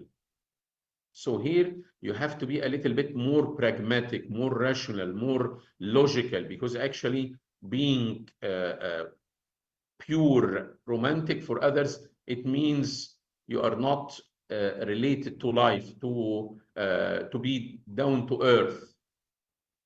Finally, style number 9, analytical, trustworthy, and self-assured. And from my experience in conducting this survey or test, usually people who prefer this style, usually most of them are engineers. It does not mean that it's restricted to engineers, but because engineers a little bit, they have a more organized way of thinking. But this style, if actually is exaggerated, the person will be skeptic or obsessive. So we need to control this in order not to go into the direction of skepticism or obsession. Now we need to talk about rules of successful communication. I'm a pharmacist, I'm a doctor, I'm an ordinary person. I need to be successful in communication. I need to be able to start, to create, and to sustain good relations with others. The first rule is you have to communicate with a professional voice. This is very important for all of us. You have to know how to use your vocal skills. And here we have 5 vocal skills. The first one is rate of talking. Do we have a normal rate of talking? Yes. Usually a second, it can have 2 words. So the normal rate of talking is from 100 to 120 words per minute. This is the normal rate of talking. What about the volume? We have low, we have moderate, and we have high. It's based on the size of the room, number of attendees, and so on. The most important vocal skill, and you have to focus on, and you have to develop, and you have to master, is tone of voice. We have 2 tones of voice. We have monotonous tone, and we have non-monotonous tone. I'm going to play both of them. Good afternoon. My name is Rafat Youssef. Today I'm going to talk about communication. And do you know that communication is very important in life, and it actually can be considered to be a critical success factor for success and achievement. This is the monotonous speech. My name is Rafat Youssef. Today I'm going to talk about communication skills. As all of you know, communications are very, very important. This is the non-monotonous speech. By the way, the tone of voice is the most challenging vocal skill to develop and to learn. That's why you have to focus on this, especially, by the way, on the online meetings. Because actually, I'm a professor of management, strategic management at Arab Academy. We have both programs. We have online and offline. Some instructors, while they are conducting offline sessions, they are okay, a little bit okay.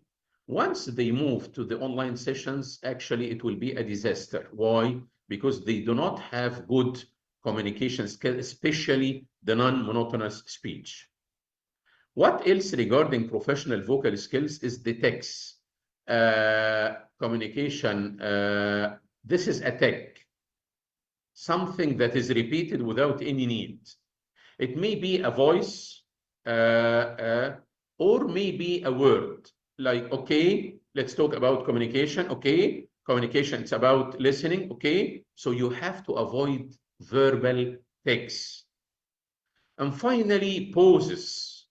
You have to make a pause of 1 or 2 seconds after an important expression or word or percentage to let your attendees think about this number or this important word. So we have 5 vocal skills. The most important one of them is the volume. Try to have the non-monotonous speech.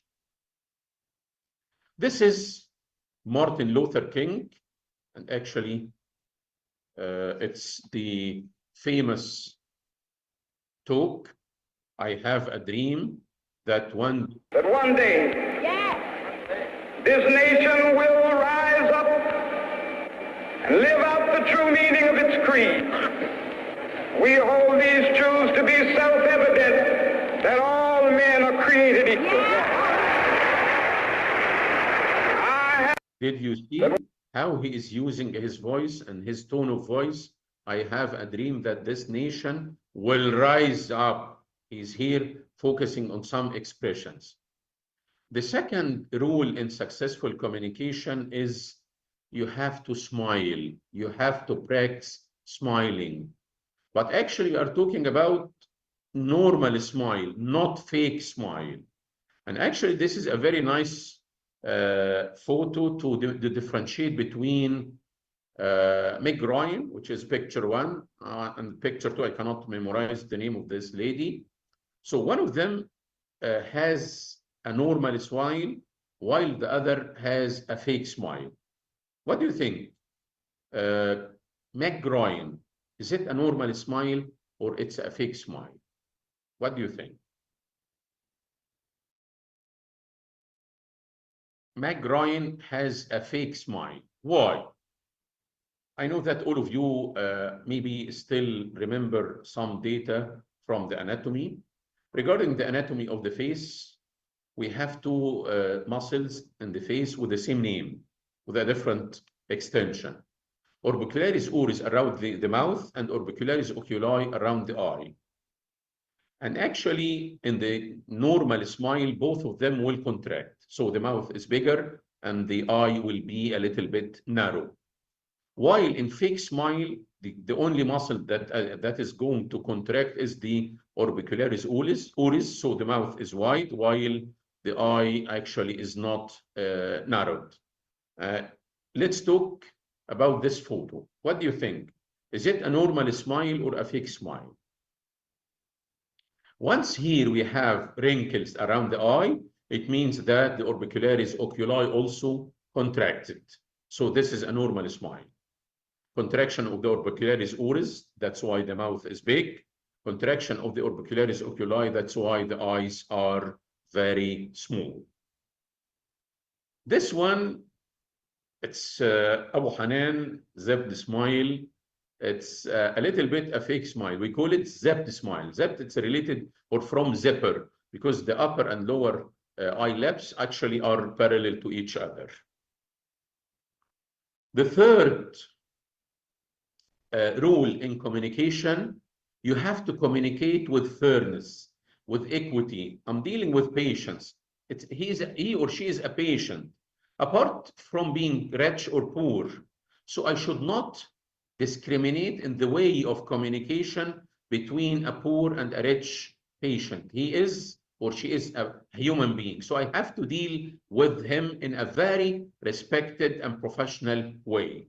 Let's see this video. It's a very nice video. It's an experiment that is saying that even animals feel the inequity. Even animals feel the inequity. Let's watch this nice video. Is the monkey who gets cucumber. The one on the right is the one who gets grapes.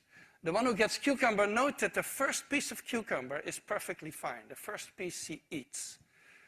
Then she sees the other one getting grape, and you will see what happens. So she gives a rock to us, that's the task.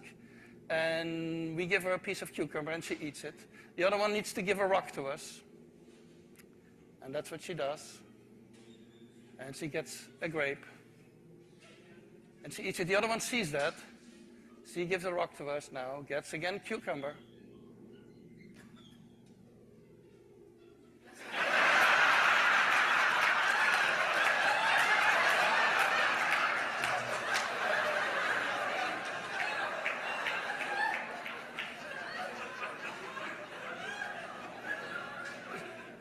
She tests her rock now against the wall. She needs to give it to us.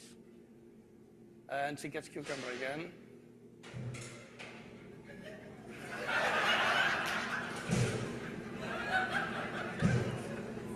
He did repeat the same experiment in order to make sure that actually he's going to do the same action before. Even animals feel the inequity. Let's here to go to the third rule of communication. Communicate with the positive words. And actually we have very nice expression in business, the power of positive words. Here, this is a photo for John Kennedy and his family. The lady is who actually sat on the left. This is the mother of John Kennedy. Her name was Rose Kennedy. She wrote on the door of the room of John Kennedy, while he was 7 years old, Mr. President. That's why she is trying to convince him, even if he's still a kid or a child, you will be the president of USA. And actually, this happened. So this is a good example of how to use positive words to motivate, to enhance, to convince. And actually, as you know, and being a psychologist, usually we talk about this frequently with patients. Once you think in a positive way, this thinking on the conscious level will penetrate your unconscious. So try to talk with yourself in a positive way. This will enhance your thinking, and actually it will move to the unconscious. This is George Bernard Shaw. This is George Bernard Shaw. George Bernard Shaw has a very famous novel. It's called Pygmalion. An ENT doctor in England. His name was Henry Higgins. He was penetrating or entering his clinic in London. While he's entering his clinic in London, he saw a very, very beautiful lady called Lisa. She was selling flowers. But what was frustrating for Dr. Henry Higgins is that Lisa, despite being very beautiful, she was not classy. He started to think, can I convert this unclassy lady to be a classy lady within 6 months? And actually, he started to do what he thought about. I will try to teach her how to walk, how to talk, how to eat, how to dance. And after 6 months, I will introduce this lady as a princess among the British community. What happened at the end of the day after 6 months? Most of people, they started to think about this lady to be a princess, and most of the gentlemen were trying to get married with her. It means using positive words will move one person from the extreme right to the extreme left. And in our Arabic culture, يطلع من الفسيخ شربات. In literature, this is called Pygmalion. But in management, we call it Pygmalion effect. Pygmalion effect. And by the way, it was converted to a movie. I think it's My Fair Lady. And it's a play in Egypt. It's called Sayyidati al-Jamila. Fuad al-Muhandis is trying to change the style of Shawikar from being an unclassy person. Anta al-kalb al-kabir. She cannot say al-qalb. She's saying Anta al-kalb al-kabir. But actually, at the end of the day, he was very successful using the positive words to move this lady into to be a princess. This is Abul Qasim al-Shabi. I think all of you know him. Actually, he has a very famous part. It says, إذا الشعب يوما أراد الحياة لابد أن يستجيب القدر. And actually, it has a very famous also another quote is saying that من يتهيب صعود الجبال يعيش أبد الدهر بين الحفر. Despite this man, he was born with atrial fibrillation and he died at the age of 25. But actually, he was most of the time talking in a very positive way. It's a very fantastic example of how to use the power of positive words. We have to do this with our patients because we need to motivate them, especially if we're going to communicate them some negative messages. Communicate with entertainment. It's a very important rule in communication. People in general hate education.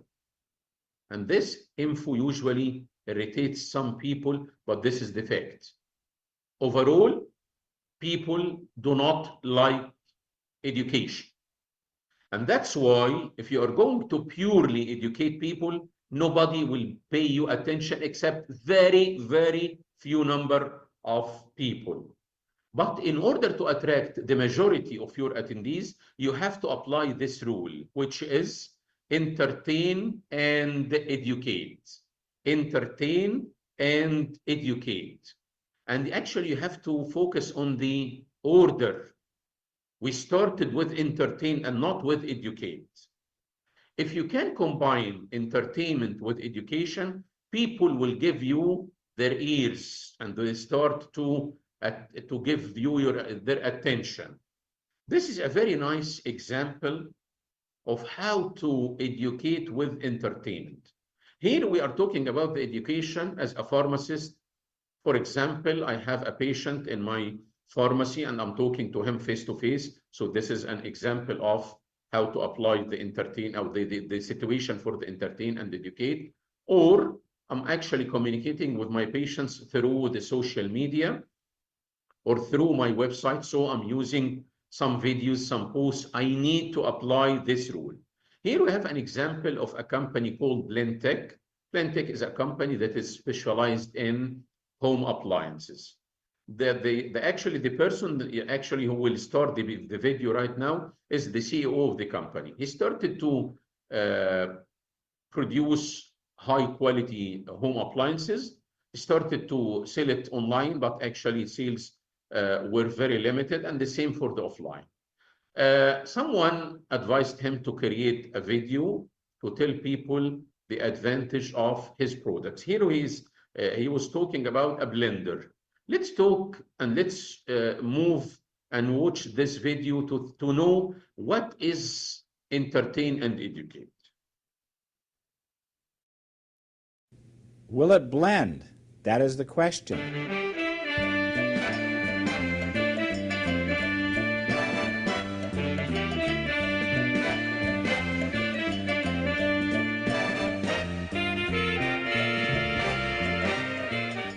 I love my new iPad.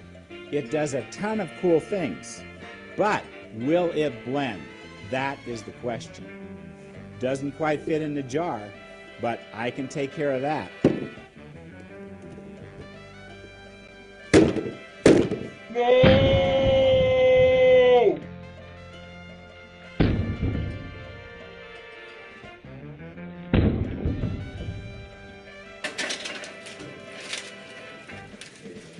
I knew I could get the iPad in a Blendtec Total Blender. I think I'll press the iBlend button.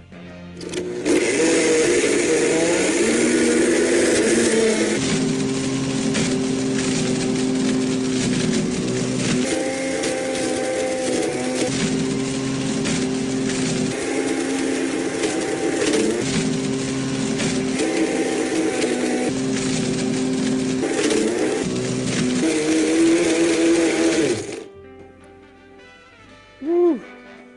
Oh, pad smoke. Don't breathe this. Ah, that was one tough pad. I will tell you about the results of this video. 30 millions viewership rate in 1 month. And that's why in digital marketing, we call this video to be a viral video. And the sales of the product or the company were increased 700% in 1 year. This is a frank example of how to entertain and communicate. I'm communicating here that my products are very powerful, are very durable, without any word through this movie. Communicate with enthusiasm, because enthusiasm is infectious. So while you are talking about something, about idea, about topic, any topic, you have to project enthusiasm. We have 3 issues that can project enthusiasm. I'm going now to do the opposite, and you will think and try to think about the 3 factors for the enthusiasm. Good evening. Today I'm talking about communication skills. Communication skills are very important for all of us. Communication skills include both verbal and non-verbal. This is a non-enthusiastic attitude. Let's go to the other side. Good evening. Today we are going to communicate and to discuss communication skills. We have two types of communication. We have verbal communications and we have non-verbal communications. Here I'm using 3 tools for projecting enthusiasm. The first one is animated face. Try, please, please, please, try to avoid the poker face. Try to avoid the poker face. This is number 1. Number 2, so your face should be very animated. Number 2, non-monotonous speech. So you have to play with your voice. The third is professional hand movement. And actually, when I'm trying to mention the 2 types of communication, I'm using the finger counting, which is a professional tool. You can use this.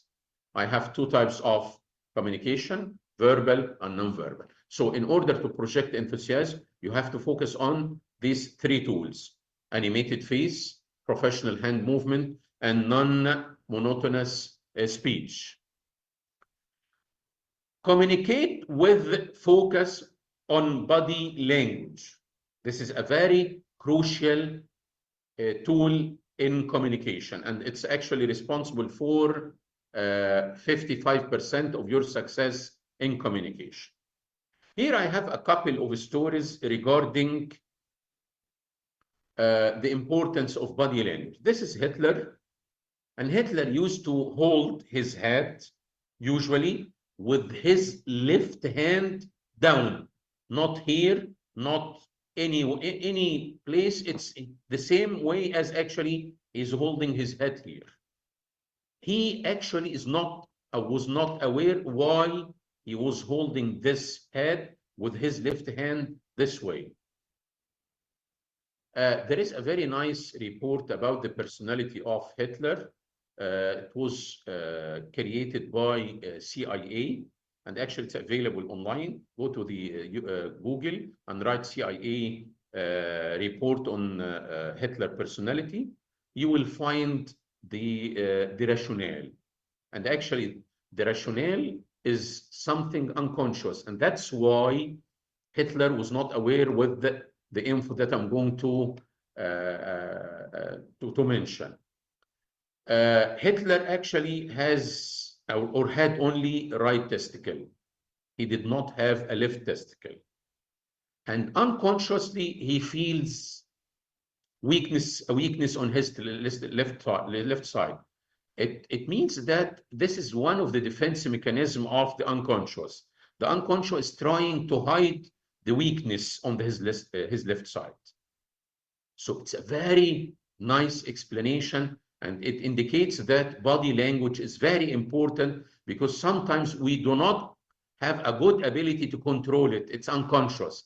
That's why if you are going to, for example, you are a head of pharmacy and you are going to recruit someone to work with you in the pharmacy, you are doing a selection interview with him. Try to put him or her under pressure, and then to interpret the facial expressions, the hand movements, because actually body language does not lie. Another story to mention the importance of body language. This is Bill Clinton and this is Monica, and you know that there was a scandal, a very famous scandal, sexual harassment between both of them. And actually, he was trying to defend himself in front of the Congress, a sort of interrogation. He's denying this issue verbally. While he's denying verbally, he did a gesture or a body movement, which is touching the nose. How many times? 26 times. And this sign in communication, it's a sign of lying. So he is saying something verbally while he's expressing the truth non-verbal. And that's why it's very important to focus on interpreting the body language of other people. This is our facial expressions. We have 6 types of emotions. We have anger, fear, disgust, happiness, sadness, and surprise. Actually, we need to classify all of them into either positive or negative. Anger is negative. Fear is negative. Disgust is negative. Happiness is positive. Sadness is negative. Surprise is 50% negative, 50% positive. Ignore the surprise. We have 4 negatives, or 4 negative emotions, and we have 1 positive emotion.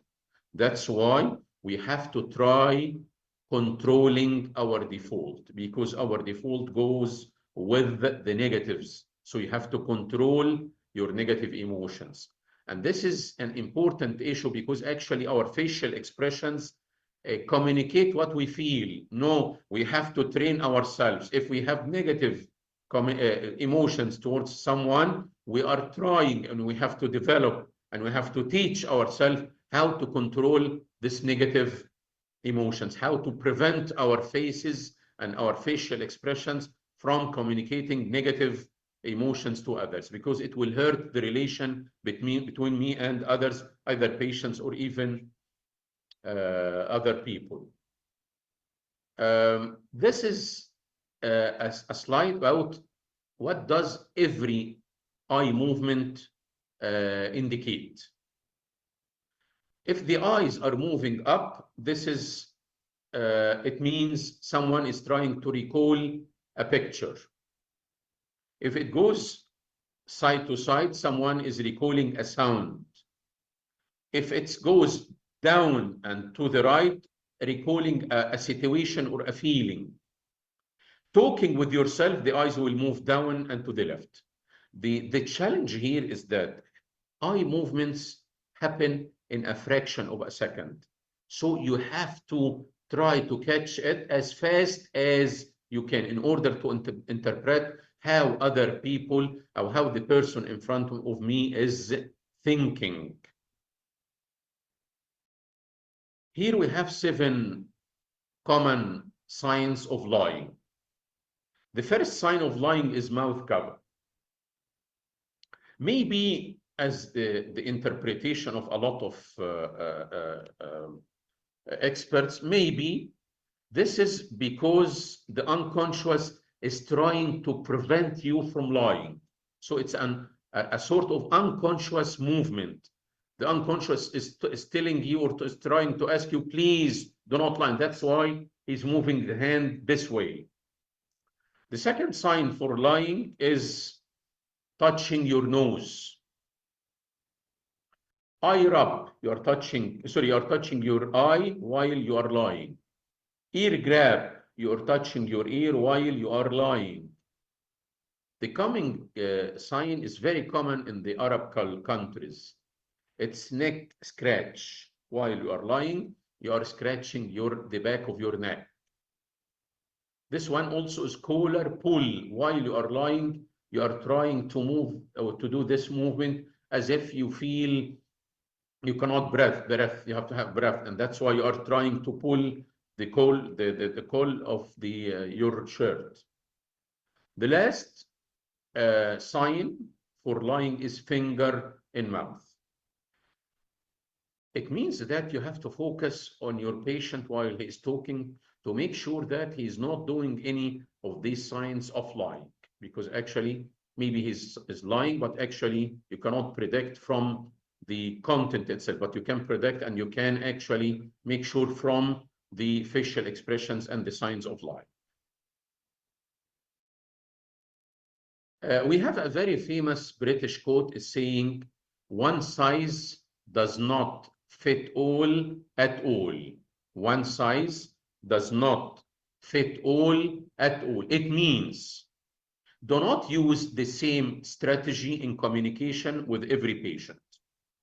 Every patient has a key, and actually in psychology, We call this personality key. So to succeed with everybody, you have to know the key of this personality. In order to do this, you have to customize your communication according to how the customer think and the personality profile of the customer, the patient here.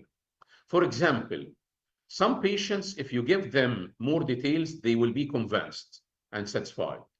Other patients, if you are going to give them more details, they will be frustrated and dissatisfied. Some patients, to succeed with them, you have to start a personal relation. Some patients, if you started with them a personal relation, you will fail in communication with them. So you have to customize your style according to the personality of the person in front of you, either a patient, a peer, a colleague, a subordinate, a boss, and so on. We have here a very famous personality assessment theory called DISC, D-I-S-C, D-I-S-C. It's a classification for people based on 2 factors. And the two factors will generate 4 styles. So we have 2 factors and we have 4 styles. Each factor either high or low. So 2 factors and 4 styles. The first factor is assertiveness. Assertiveness, it means in Arabic, al-hazm, your ability to say no, to deal with people, to take decisions, to deal with problems. It's called assertiveness. And the opposite of assertiveness is being passive. A passive person cannot confront, cannot take decisions, cannot solve problems. While the assertive person can take decisions, can confront other people, can actually solve problems, can also take risk. This is the x-axis. The y-axis is about responsiveness. And responsiveness, we are talking here about emotions. So we have drivers, and this style, according to the other names, is called D-style, because actually we have 2 types of describing the person. We have DISC and we have this names, and both of them are the same. Drivers, actually, it's D. According to DISC, it's D, and D stands for dominant. Expressives, we call them I, based on the DISC. But I'm going to the drivers again. Drivers, they have very high degree of assertiveness with no emotions. And this person actually appeared to be aggressive. High assertiveness, no emotions. What about the expressive or the I style? Very assertive, yet is people-oriented and emotional. That's why actually we can consider this style to be a little bit a balanced style. Amiables. I want to share the name in Arabic, because amiables in Arabic we call them al-wadud. Someone who is very soft, very nice, non-aggressive. He has very high degree of emotions, but no assertiveness. And by the way, I'm talking now about the extremes. The extremes, because sometimes you can find someone who is amiable, but actually is a little bit very close to be analytical. I'm trying to mention this with the mouse here. I'm amiable with a tendency to be analytical. If I'm here, I'm equal, expressive, and drive, and so. Analytical person, limited assertiveness and limited emotions. And actually, these people, usually when they talk, they look like a robot. Okay, give me a time to think. I need some details. This is the way. Let's talk about each of them. Driver or D-style, very famous personality of a businessman who belongs to this style is Elon Musk. Decisive, serious, is not laughing at all, opinionated. He's very impressed with his opinions, demanding, do this, do not do that. Please prepare this medication for me as soon as you can. Assertive, focus on the results. Competitive, he's not caring about anybody except himself. Political, is thinking how to approach others, how to get the best of others. Do it my way. Do not think, apply what I'm going to tell. Pushy, task-oriented, intense, seek power, make own decisions, conservative dress, but usually they prefer wearing professional and classical suits. Why? Because they want to express that we are the best. Achievements awards, if you go to their offices, they put some achievements awards on the wall of the office. Expressive. Before leaving a driver, I want to tell you how to deal with a driver. First, you have to listen to him, because actually he wants to express himself. You have to be assertive, not passive with him. You have to praise them. You have to give them options. They do not do that. So if you have a driver patient or D patient, you have to give them options. You have to be fast with them. Do not give them details. Focus with them on results. Fine. Let's go to the expressive. Usually they have high assertiveness and high emotions. Charismatic, talkers, outgoing. They like jokes and humor, energetic, yet they are impulsive.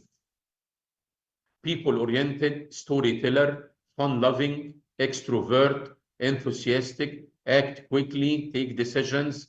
They like the big picture. They like and prefer open door to deal with others. They like testimonials. Testimonials, it means reviews of others regarding anything. How to deal with expressive? You have to be very cheerful with them. You have to be smiley. You have to focus with them on results.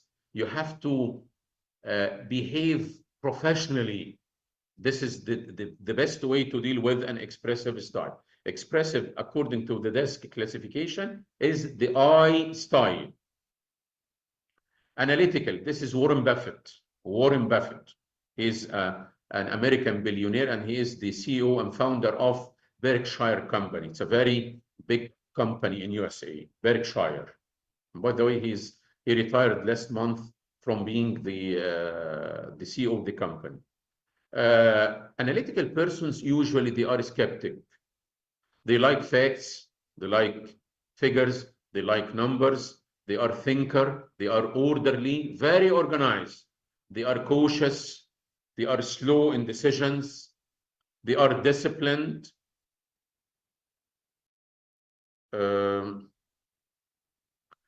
We call them sometimes perfectionists.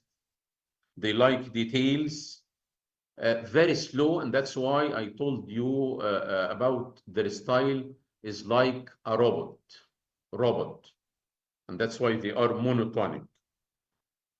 How to deal with them? Try to keep the relation as professional as you can.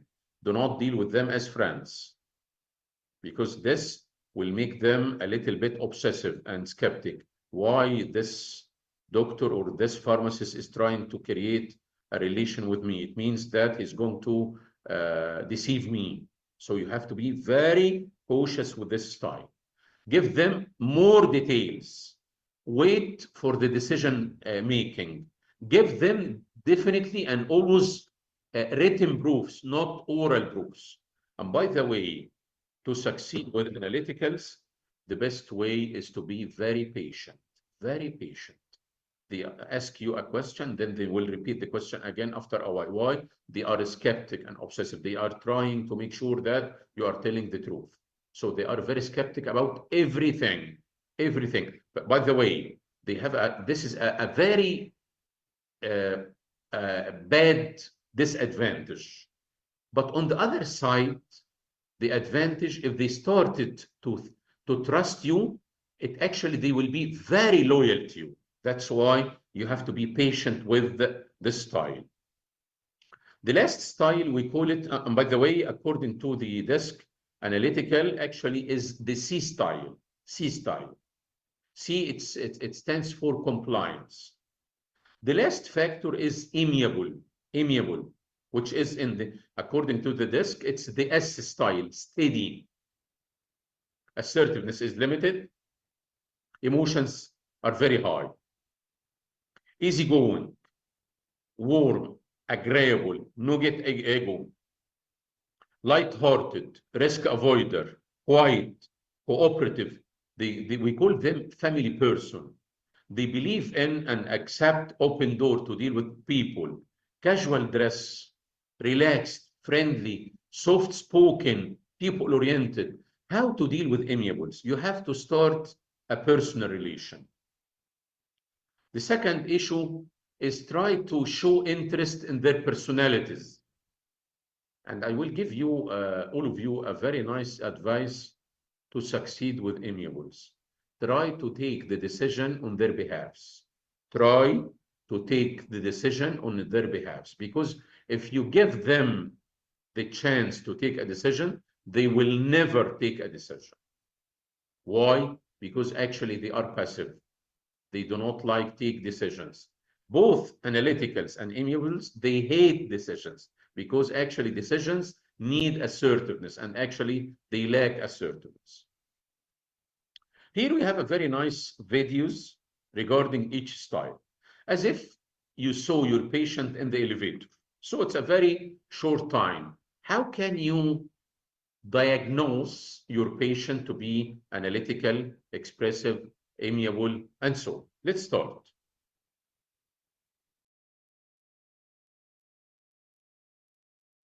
We've all been waiting on an elevator and seen the girl who presses the button, steps back and looks at the button again, then presses it again, and again and again. Yeah, that's a D style. She has places to go and people to see. She's probably always in a hurry, so then she'll tap and hold the button, frustrated, thinking she can actually make it move faster. D styles are dominant, direct, and results-driven people who want to control their environment and then do something to make a difference in their world. This is the D style, or actually we call it dominance or driver. Let's move to this style. She is Talky Talkerton. Once the doors open to the elevator, she's the one who turns around and starts talking to nobody in particular about pretty much anything. She's an influencer. When the elevator stops, she's the jokester who quips, "Third floor lingerie, enjoy your day." Now, not all I styles are cheesy people who tell mom jokes all the time, but you see what I mean. I's draw energy from people and love to engage. She is the I or expressive style. Let's move to the third style. I'm moving a little bit. She's stable, steady, and keenly aware of her surroundings. She wants everyone to be happy, and she thinks it's her job to make it so. She's the one holding the elevator door open to make sure everyone who wants to get on can do so at their leisure. Meanwhile, Miss D's in the back huffing and puffing about needing to get to her meeting. The S will even take the stairs if there's not enough room for Miss I, who keeps everyone waiting while she finishes her mocha latte frappuccino thing. Harmony and steadiness are a big deal to the S. By the way, this movie actually showed the four styles. She's stable.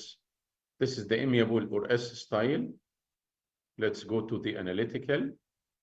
She's the quiet one. She's kind of off to the side, standing in the front of the elevator, looking at the plaque that reads, "Maximum weight, 2,500 pounds." She's calculating body weight. Uh-oh. If one more person gets on, we're gonna go down. She's on a schedule, but she's allowed herself plenty of time. She's compliant, she knows the rules, obeys the rules, and wants everyone else to do the same. Look at her. How cute. Let's do it She's the regarding a patient, but actually, Dr. Hanan, I will escape the poll in order to save time. So a patient enters the pharmacy with a sense of urgency. They approach the counter and say, "I need this, my blood pressure medication, filled immediately. I have a meeting in 10 minutes. I cannot afford to be late." What is the quickest way to get this done? The patient appears assertive and confident, making it clear that they expect prompt service.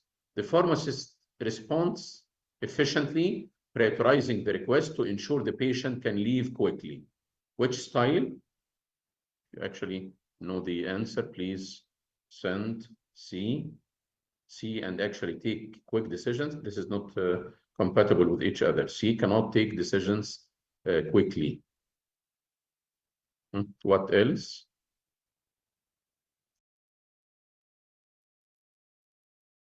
Some people actually are talking about analytical. No, it's a driver. Some people actually, this is the driver, by the way. Why? He's very assertive.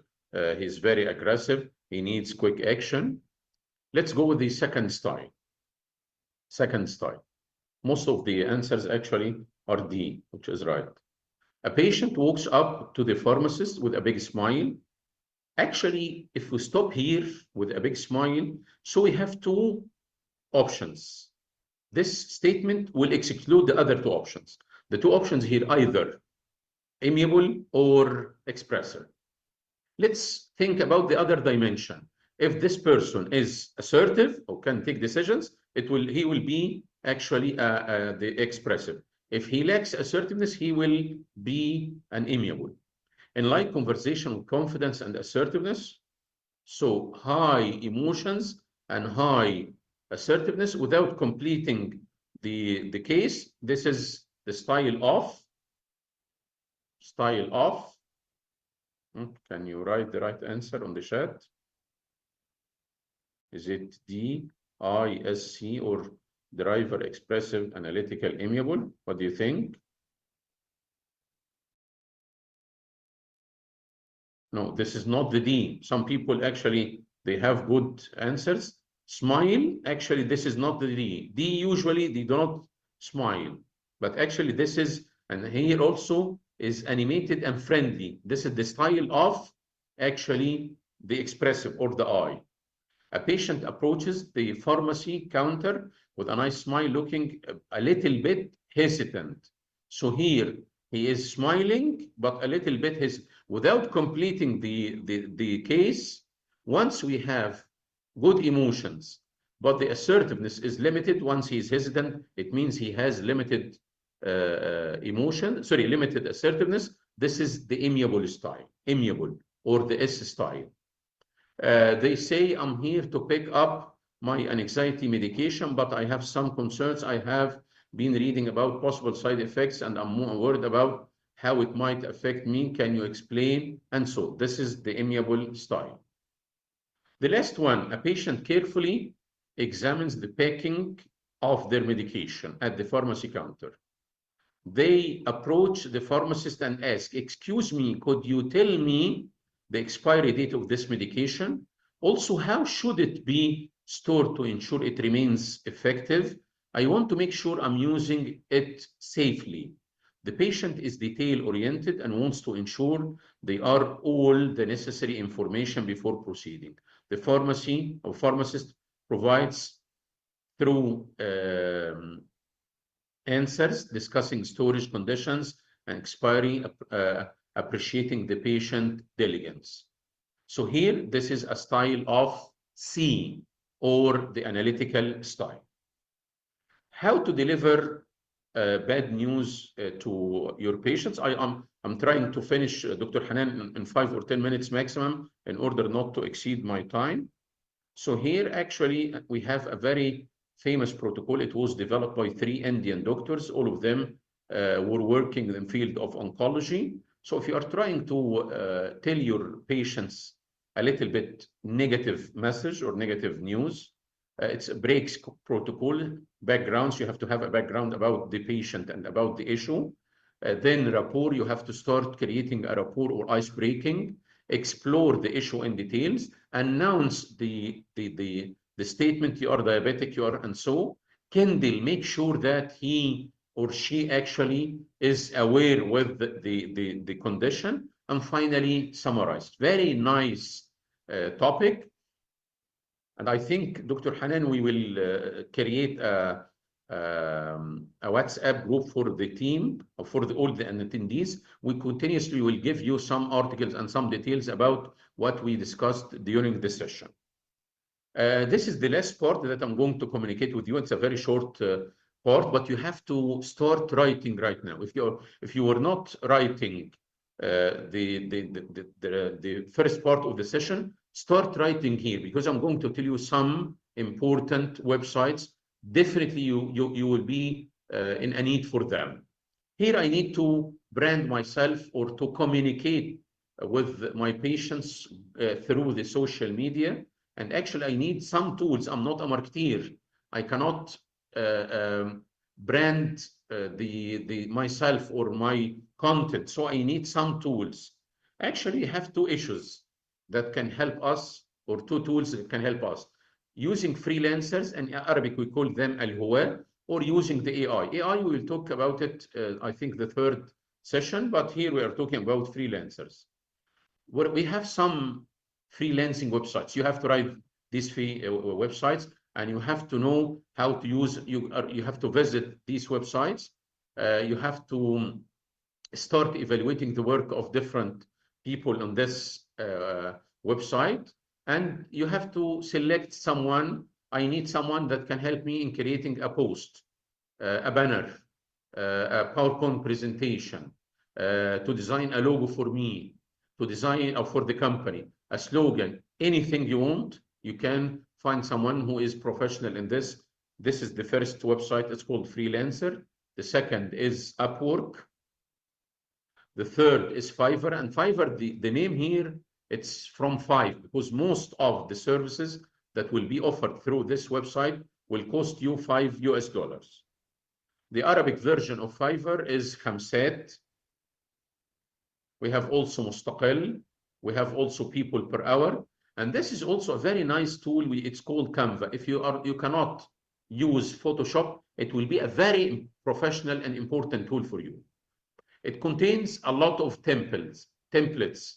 I need a logo, so it will give you hundreds of or thousands of templates. You can select a template, and then it will give you the chance to edit and to change anything. Templates, Facebook posts, anything you need, you can actually find it here. I think I have to stop here, Dr. Hanan, because actually I exceeded my time. I have some questions. Question one: how to deal with texts? Texts are something that is unconscious. To fix any unconscious thing, you have to make it conscious. So you have to focus on the tech. My tech, for example, is moving my glasses this way. So I have to focus on it to make it conscious. And once you are concentrating with it, once, twice, and actually repeat this, you will actually stop it. But if you are not paying attention to something that is unconscious, you will do it unconsciously. The second question is, what is the best way to communicate with angry customer? Most of the people who are successful in communication with angry patients, the first thing, you have to be patient. You have to understand his point of view. You have to show empathy. You have to apologize when you are at a fault. You have to accept even some pressure from him. I'm talking here about a limit. And actually you have to start, if he's going to exceed or cross the red line, you have to show some assertiveness. Sir, I'm listening to you. Tell me what I can do, and I am at your hand. So here I'm a little bit showing that my tone of communication is a little bit non-friendly, because you did cross the line. But once he's angry, but he did not cross the line, you have to have a very positive facial expressions. You have to be, you have to talk in a friendly yet assertive way. I think this is the end of my presentation. I have actually some other slides, but actually we can do it next time. I hope it was a beneficial and valuable presentation for all you. You have to talk about communication. I need to end with a very nice quote. It says that success is a journey, not a destination. So you have to continue learning and improving your skills in order to be a successful person. Thank you so much. Thank you. Thank you, Dr. Rafat, for the very interactive presentation. You can't imagine the interaction on the chat, and thank you all the attendees for this spirit and the interaction. That's the point of these sessions, to network, of course, and to learn more about patient communication and other topics that can be beneficial for pharmacists in KBQ. Now, last but not least, let's welcome our third and last speaker for today, Dr. Iman Al-Saigh. Dr. Iman is a consultant in obstetrics and gynecology at Royal Hayat Hospital in Kuwait with a subspecialty in maternal fetal medicine. She completed her bachelor degrees of medicine and surgery in the University of Aberdeen in Scotland before she joined the obstetrics and gynecology residency program at McGill University in Canada. She then followed her passion and pursued a fellowship in maternal fetal medicine at one of the largest centers in North America. So again, welcome, Dr. Iman, to the workshop, and the floor is yours. Dr. Iman, you're just muted. If you can unmute your, yeah.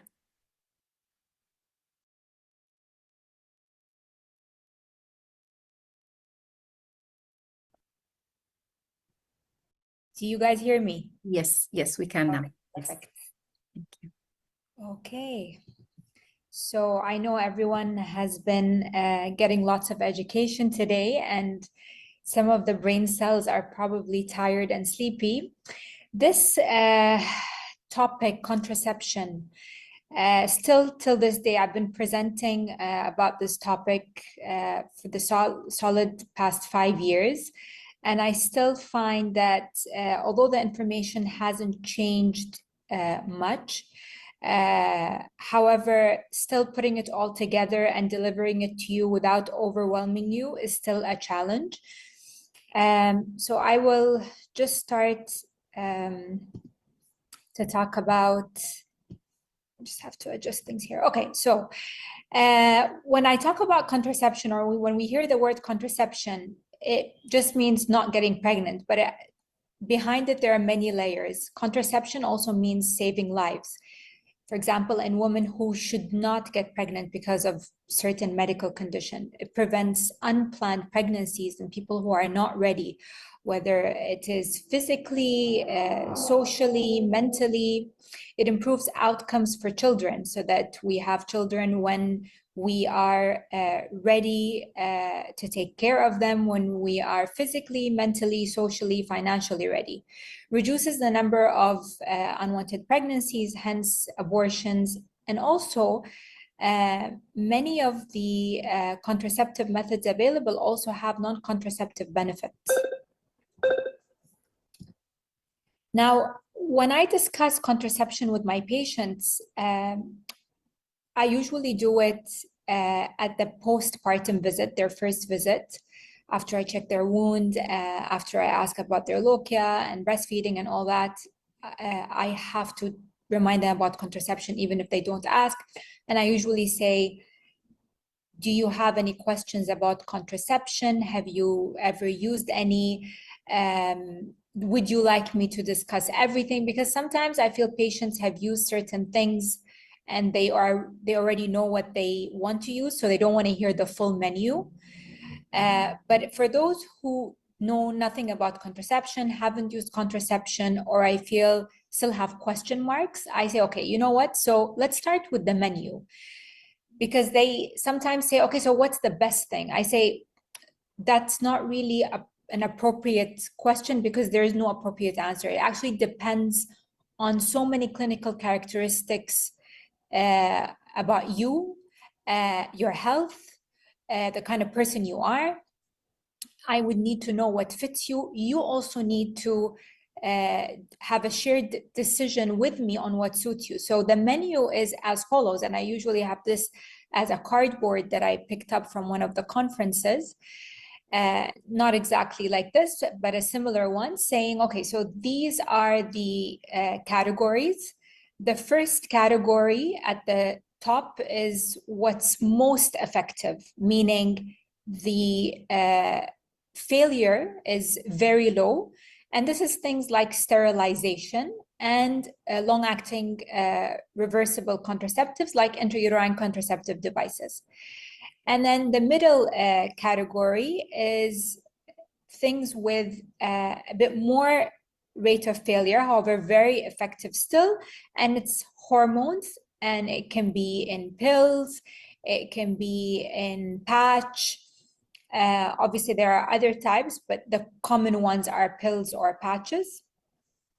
And then the least effective, however, when we say least, usually we're quoting 13 pregnancies, some quote up to 20 pregnancies per 100 women, things like condoms, counting your ovulation days, and withdrawal. Okay, so these are the categories. I say, okay, we can also present them in two categories. We can say you have the hormonal menu or non-hormonal menu, because sometimes it's clearly strict to, she doesn't want any hormones. Hormones are not in the picture. She doesn't want them, she hates them, she's scared. From her clinical history, you might want to avoid hormones completely. So let's go directly to non-hormonal. So the hormonal category and non-hormonal category are as follows. Hormonal is things like IUDs, the levonorgestrel, the progesterone IUD, or the hormonal implant, or the pill, or the patch, or the ring, okay? Now, some of the things I'm going to be mentioning, they are not available in Kuwait or not very commonly used, but I'm just giving you an overview. Then when we talk about non-hormonal, then we're dividing into copper IUD, sterilization, things like condoms, withdrawal, counting your ovulation, and then obviously spermicide diaphragm sponge, which we don't use often, but they're listed as part of this category. Now, our agenda today, or my agenda today, is to talk about these and kind of delve into them. And as I talk about the different types, hopefully I'll be clarifying misunderstandings, debusting some myths, okay? And clarifying some things about them. So first is sterilization, and that's permanent contraception. Then you have long-acting reversible contraception, and that's copper and the levonorgestrel. Then you have the hormonal contraception, which can be also divided into progesterone only or combined estrogen and progesterone. And then obviously emergency contraception we'll be talking about, because that's very important. And I think as pharmacists, that's one of the important roles you play, because emergency means they haven't had time to see a physician and they come to you in the middle of the night asking you about contraception. So sterilization, we have male vasectomy or female tubal ligation. So for vasectomy, the technique is basically interrupting, occluding the tubes in the males that are called vas deferens, and it can be done under local anesthesia, and the efficacy is usually quoted as more than 99% after, of course, confirming azoospermia, which means 0 sperms in the seminal fluid. The failure rate is about 0.15 due to recanalization of that tube that was disrupted. The male needs to use an alternate method of contraception, or the female needs to use an alternate method until the semen analysis has been confirmed to have 0 sperms. Since sperms are stored along the entire tube of the vas deferens and in the seminal vesicles, interruption of the vas deferens doesn't result in immediate sterility, and several ejaculations are actually required to evacuate all the sperms. So the American Urological Association quotes, stop using other contraception when, only when, examination of one well-mixed, uncentrifuged, fresh post-vasectomy semen specimen shows azoospermia or only rare non-motile sperm. Only then they can use nothing. Okay, and it means the vasectomy has worked. no other contraception is needed. Now, vasectomy reversal involves reanastomosis of the vas deferens. Success has been quoted 50 to 70%, and the rates decline with increasing time between the vasectomy and the reversal. But I always tell my patients this, and I'm sure urologists tell their patients this, is once you choose sterilization, you're choosing something that is technically non-reversible. If you wanted something that you can reverse later, you might as well not choose sterilization. So the same applies for women. I tell them the same thing when they want tubal ligation. So also compared with tubal ligation, vasectomy is safer, less costly, and has significantly shorter post-procedure recovery time. Complications can be hematoma, infections, sperm granuloma. Chronic scrotal pain has been quoted between 1 to 2%, and as we said, recanalization and failure is 0.15%. Misconception about prostate cancer, cardiovascular risk, definitely misconceptions. They do not cause either. So tubal ligation, it has always been called tubal ligation, but actually it's more than just ligation. So initially, or historically, it was called ligation because they would just disrupt the tube, either through a laparotomy, which is an open incision, a mini laparotomy, or laparoscopically, where they occlude the tube, or then they moved on to doing like a partial salpingectomy. Then eventually now we do complete salpingectomies, because now we know that the origin of ovarian cancer is the fallopian tube. So if someone wants a sterilization, the female partner, we might as well remove the tube, 2-in-1 basically, as contraception and prevention of ovarian cancer. Failure rate is about 1%, which is comparable to the failure rate of either vasectomy or the long-acting reversible contraceptions like the IUCDs. Now, as I said, complete salpingectomy reduces risk of ovarian, tubal, and peritoneal cancers. And the risks are bleeding, infection, injury to intestines or bladder, because remember, you're working next to other organs. The tubes are obviously attached to the uterus, and the uterus has the bladder in front of it and the intestines behind it. Again, what misconception is there is that people are worried it might affect their menstrual function, ovarian reserve, sexual function, or breast cancer. It does not affect any of those. Now that I've completed our section about permanent contraception, let's move to intrauterine devices, which are called long-acting but reversible contraception. So we have the copper IUCD, or we have the hormonal, which is the levonorgestrel, which is the progestin type IUCD. So copper IUCD, 99% efficacy, no hormones involved, long-acting, immediately effective, rapidly reversible, just need to remove it. Few medical contraindications for most women, including teens and nulliparous women. So it can be used in those, because I have lots of misconceptions where people think it cannot be used in someone who's not birthed a child or has not had kids. Few systemic side effects, private, does not interfere with the spontaneity of sex, does not require regular adherence from users to maintain high effectiveness, and reduced cost with long-term use, reduced risk of cervical cancer. Now, they put maybe because obviously there is no biological reason for it to reduce cancer risk. The thought behind it is that these women get it inserted, and usually when we insert IUCDs, we have to put a speculum. So we visualize the cervix, and that also allows you to visualize the cervix for any abnormalities, but also to discuss with the patient the chance of doing her Pap test, her cervical screening. And then when she comes for further checks, because IUCDs generally have to be checked after a month, then 6 months, then yearly, that also gives opportunity for, again, looking at the cervix and doing Pap tests in those women. Hence why the theory that in the literature, they say there may be a reduction in cervical cancer, not because the copper has a magic to reduce cervical cancer. Let's go back. Sorry, I moved too fast. Okay, so copper IUDs, we have the Paragard, the Nova-T, the Flexi-T. Depends where you are in the world, depends what you have in the pharmacy, maybe it also depends on what's easier for you to use. So the Flex CT is what I find mostly available in Kuwait nowadays.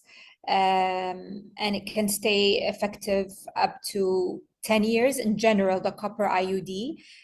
Not all of them, it depends on the type.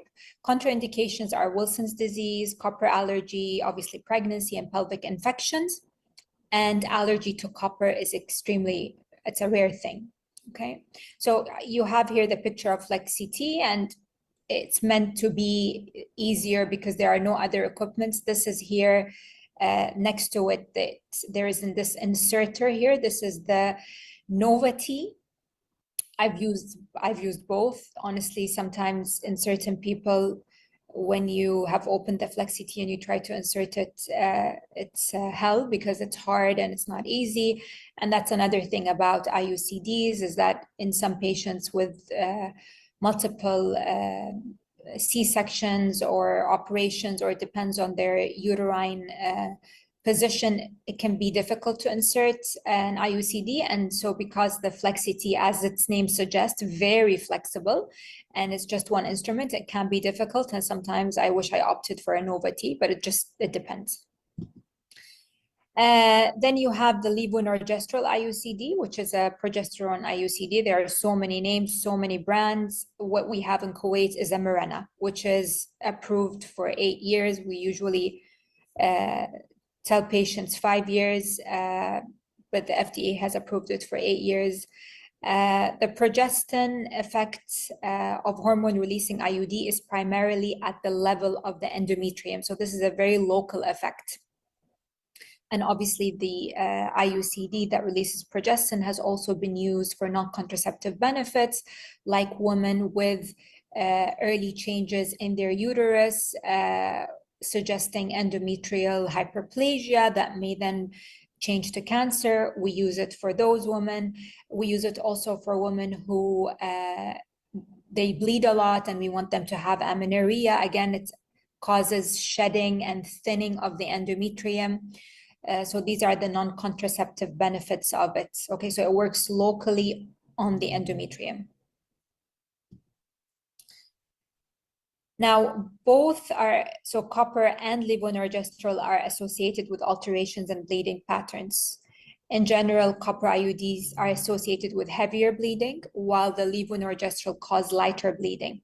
So that's another factor here when women say, okay, so we've decided IUCD. Now then she asked me, so which would you prefer?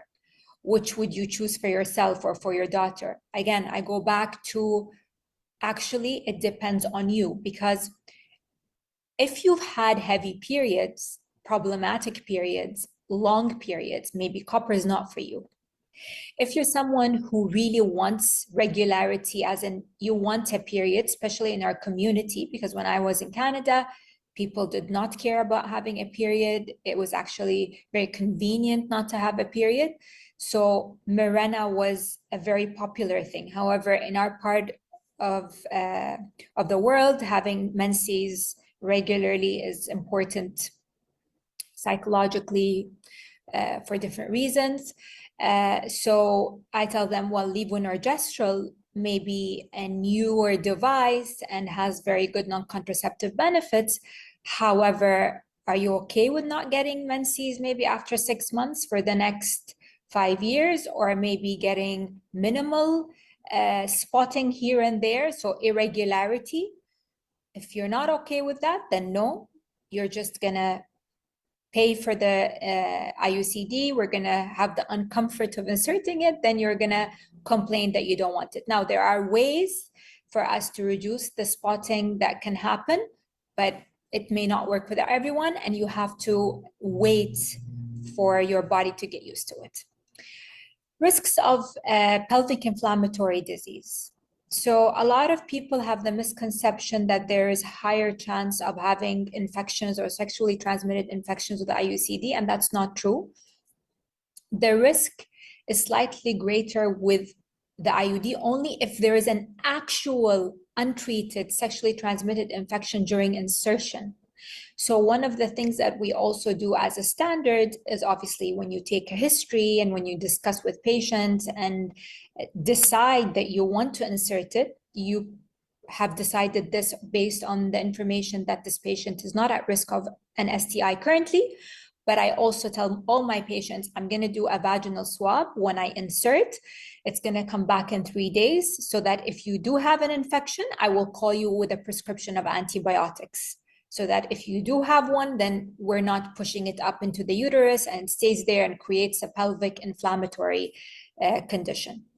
Risk of ectopic pregnancy is higher only if pregnancy occurs. Now, you're actually putting a contraceptive, so pregnancy rate is lower, right? But if it does fail and a pregnancy does happen, then because the uterus is now an environment that does not accept a pregnancy, yes, it will increase the rate of ectopic. However, it doesn't mean that putting an IUCD increases the rates of ectopic pregnancies, if you see what I mean. The incidence of expulsion, as in falling in the first year, is about 2 to 10%. I tell patients you have to come and check in 1 month, 6 months, and yearly. If you suddenly lose more than 5 kilos in a few months, come and check it. If you're worried for any reason, if your partner feels the thread, it might not even have fully like expulsion, but it has moved to the lower uterine segment or it's sitting in the cervix. Both can be, like the levonorgestrel and copper, inserted as emergency contraception within 5 days from unprotected intercourse and has the lowest pregnancy rates. Okay, and we'll talk about emergency contraception. So now I've completed the second category, which is the intrauterine contraceptive device. And as we said, we have 2 types, copper and the levonorgestrel or progesterone.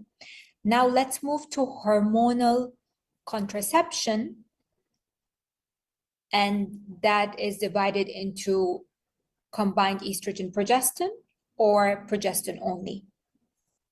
So the combined estrogen progestin contraceptive can come in a pill form, in a patch, or as a ring, have a similar contraceptive mechanism there, all of the above, as in pills, patches, and rings. So it inhibits the mid-cycle surge of gonadotropin secretion so that ovulation does not occur. It suppresses gonadotropin secretion during the follicular phase of the cycle and hence prevents follicular maturation. So during our menstrual cycle, basically we have hormonal regulation that is allowing a follicle to mature to then release an egg. So these hormones are inhibiting the gonadotropins that allow this maturation and ovulation. The progestin-only contraceptive, however, works on the cervical mucus by thickening it, works on the fallopian tube motility, makes it harder for the egg that is trying to move through the fallopian or the embryo through the fallopian tube and for the sperm for them to meet. And the endometrial receptivity that also makes it unfavorable for fertilization and implantation. So the progestin only, let's start with that. So the contraceptive mechanism, again, as we have already talked about, the mucus of the cervix, the fallopian tube motility, and unfavorable for fertilization implantation. Progestin only is, one of them is the levonorgestrel, but we've talked about because I've categorized that in the section of IUDs. We're now going to talk about the etonorgestrel implant, the depo-medroxyprogesterone acetate, which is Depo-Provera, and pills. The advantages, obviously no estrogen, reversible, and no surgery required, okay? Disadvantages, unscheduled or breakthrough bleeding, which I talked about earlier when choosing Mirena or levonorgestrel rather than copper. What about contraindications? So known or suspected pregnancy, hepatic tumor or active liver disease, undiagnosed abnormal genital bleeding, known or suspected breast cancer, history of breast cancer or other progestin-sensitive cancers. So these kind of cancers are one of the main cancers we worry about when we talk about progestins. So let's move to the etonorgestrel implants. So data show no decrease in contraceptive efficacy, even though etonorgestrel concentration is affected by weight, and use postpartum and during lactation. No delays required. Benefits are believed to outweigh the risks. So these are the two main important points I want to say about this, okay? So simply, it looks like this. It's the size of a matchstick. It comes in an applicator. It's inserted under the skin. Non-dominant side, non-dominant arm. Right here. Here again. A patient would have it inserted under local anesthesia. And again, removed under local anesthesia whenever she wants. Again, she has to bear in mind the irregular bleeding that we talked about, and that she will have it removed, and that obviously if there is huge weight gain, and especially fat tissue, it may get more difficult to remove because fat tissue develops on it.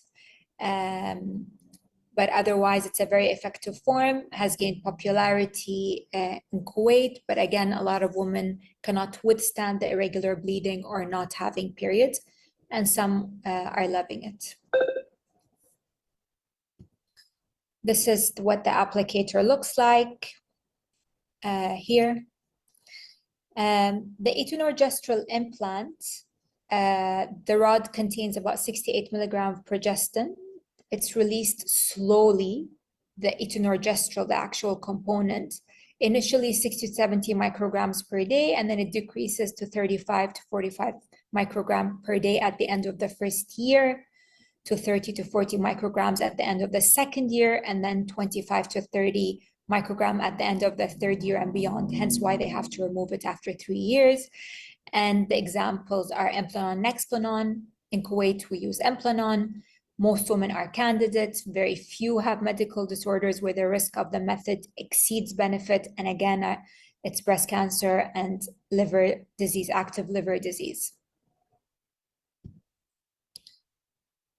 Medroxyprogesterone acetate. So this is not really an injection that I use. There are sometimes when I started presenting about contraception that I thought it wouldn't be necessary to actually talk about it because we're not really using it. However, the reason I still talk about it, I'll tell you why. So first of all, as I said, it's called Depo-Provera. It's a progestin only, it's injectable, it's effective for 3 months. And the candidates are those who desire highly effective reversible method that does not require daily use. But then you also have IUCDs and you have the implant. Want to avoid an estrogen-containing method, want to eliminate menstrual bleeding, want non-contraceptive benefits such as reduction in dysmenorrhea and pelvic pain from endometriosis, prefer private, discreet method of contraception, not compliant with methods that require frequent or pericoital administration, difficulty using other forms of contraception. Well, everything that I've just said, you can use IUCD for, Mirena, or you can use the implant that I just talked about. However, it's the last point that always hits home about the importance of the existence of DMPA. Physical or intellectual issues that make other methods difficult to use or remember. It would be very hard to put an IUCD in someone with the physical or intellectual issues, or many different issues where someone cannot sit or lie on the bed with their legs open, where you're able to insert a speculum. This comes really handy in those situations. And then also putting an implant, it might seem like a simple procedure to us, but it does cause anxiety to patients that you're going to put something in their hand, they get an injection of local anesthesia, then they have to sit still, you have to apply the applicator. This is an injection, intramuscular, gets done, and it's much easier in this certain category of patients. Now, the issues that come in mind when we talk about DMPA is return of fertility, which may be delayed, okay? Within 10 months of the last injection, 50% of women who discontinue DMPA to become pregnant will conceive. However, in a small proportion of women, fertility is not reestablished until 18 months after the last injection. Before initiating, clinicians should counsel candidates about the possible prolonged duration of contraceptive action. Women who may want to become pregnant within the next 1 or 2 years should choose an alternative contraceptive. So this is one issue that has been raised by the community. And yes, it does exist, but you now understand that it's not forever, it's just a little bit more delayed. The other issues that exist have been refuted. So ACOG, CDC, Society of Adolescent Health and Medicine, World Health Organization, SOGC, believe that the advantages of DMPA use as a contraceptive generally outweigh the theoretical concern regarding skeletal harm, because that was also another thing that was raised by the community, is skeletal harm and osteoporosis. Skeletal health concerns should not restrict initiation or continuation of DMPA in adolescents, patients 18 to 45 of age, or older reproductive age individuals. The available evidence also does not justify limiting the duration of DMPA therapy, which may be safely continued for decades. So I just bring these points up because they are raised by the community. However, as I said, this is not a common type of contraception that we use. So I will move from implants to the injection and now to the pill for progestin only. So for progestin only, POPs are one option for individuals who cannot or prefer not to use estrogen-containing contraception. The type of progestins in the oral pill containing only progestin is northistrone and levonorgestrel, drospirenone, and desogestrel. Now, again, I am listing many types, but I will be talking always about what we are currently using. So for example, what I am currently using in Kuwait is Cerazette, which has desogestrel. It's a common one mainly for breastfeeding women, okay, because we know that combined estrogen progestin can reduce their milk supply. So especially for the first 6 months, where baby completely depends on the mother's milk supply and she doesn't want anything that affects her milk supply, then Cerazette is the way to go. So it gets taken daily. So for Cerazette, daily, and generally the recommendations for how long you can postpone the tablet depends on the type of progestin. So with desogestrel, 12 hours, drospirenone within 24 hours. With northistrone and levonorgestrel, you need to take it within 3 hours of the same time each day. So you can't delay that much.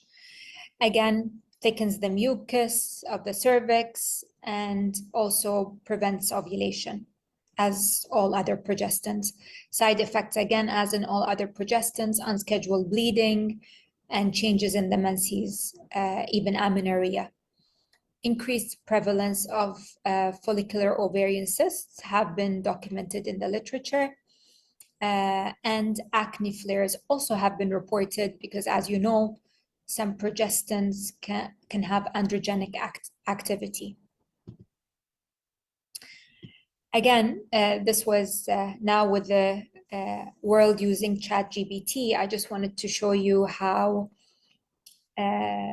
and I tell that to all my colleagues and myself, that it's now very easy to get information. And so when a patient comes to the pharmacy in the middle of the night, and you feel, you're not sure about the information or about the medication itself, other than obviously the pamphlet that's with the medication, if you just put Cerazette on ChatGPT, it gives you great, concise summary. So it's a desogestrel, it's estrogen-free, it suppresses ovulation, 1 pill daily can cause irregular, lighter, or absent bleeding. And it's good for those who have contraindications to estrogen, like clot risks or smokers over age of 35. And it's good for those who are breastfeeding. Okay. So I was happy with the summary it gave as I'm playing around with it. Because I know a lot of patients feel that, like even when they see my colleagues in other specialties, and they tell them, oh, I'm not sure if I can give you this antibiotic while you're pregnant. I'm like, just use ChatGPT rather than the patient having to wait weeks to see me and she's not really using the medication because she's worried, or she's using it, but she's been anxious, or she's messaging me in the middle of the night. You know, you're in the office, you could check nowadays and get all the info you want. Progestin only oral pills, probably this is a repeat of some of the info, so should be initiated on the first day of menses. That's how we start them. That's one way, but then and that in that way you don't need backup contraception because you're starting them on the first day of menses. They have their period for the next 7 days, and if it started within the first 5 days of the menses. Some conditions initiate POP at any time, because that's another misconception that we have to start contraception at the first day of a period. That's not necessary. That was historically advised so that women don't have to use a backup method. And also you're sure they're not pregnant, okay? So some clinicians initiate POP at any time in the cycle as long as they are reasonably certain that the patient is not pregnant. Backup contraception is needed for 7 days if the patient is more than 5 days from the onset of menses, or if you're using northistrone dose is late more than 3 hours or it's missed because the efficacy goes away for that specific type of progestin. Progestin-only pills can be discontinued at any time the patient desires. Upon discontinuation, fertility returns rapidly. And honestly, that goes for any kind of combined or progestin-only pill or IUD. You can discontinue anything you want there and then. No such thing as graded, like we're not using cortisones here. You don't have to taper off. Routine follow-up is not necessary. Women can come as needed. You don't need to follow them up like intrauterine contraceptive devices, for example. So we have now also completed the progestin-only pill part of this topic. Now I'm going to move to the combined hormonal contraception. So now we're talking about things that have progestin, but also estrogen. And again, they come in different forms. So we have the oral pills, we have the patches, we have the vaginal ring. Again, I am giving you all the options, but here in Kuwait, we have the pills and the patches. We do not use the vaginal rings. Now, when we talk about combined hormonal contraceptives, let's go with the main concerns that people talk about. So weight gain. So no, 49 meta-analyses were done. There are no substantial differences. So I tell again women who tell me, so what's the best type to use out of what's available in the pharmacy? I say again, there is no one best type. Most of the ones we have nowadays are great because they have reduced the amount of ethinyl estradiol in them, and we'll talk about that in the next few slides. It's the progestin that's an issue, and different women have different responses to progestins. Yes, some progestins may be more, cause maybe a little bit more water retention or maybe more androgenic activity. However, women respond differently. So there is no one best type, and no, it does not increase weight gain. However, if you have used it and you did feel that it increased your appetite or it did cause water retention, then maybe that's not the best one for you. Mood disturbance, combined oral contraceptives with 35 micrograms or less of ethinyl estradiol appear to have minimal effect on mood. symptoms, unlike the older, higher estrogen formulations that had 50 or more, although all formulations have not really been evaluated. Potential confounding variables that impact studies of the combined on mood include retrospective data, observational design, presence of underlying mood disorders, phase of treatment cycle, presence of other socioeconomic factors associated with mood disorders, absence of patient's counseling. So again, I tell patients, your sister might have felt this, your cousin might have felt this, you may not. You want to go ahead and try it, or try what they've loved. If it worked for them, it may then work for you, even just as a placebo effect, because you've heard that this X brand is amazing. Go ahead and use it. If you don't like it, then we can explore other ones.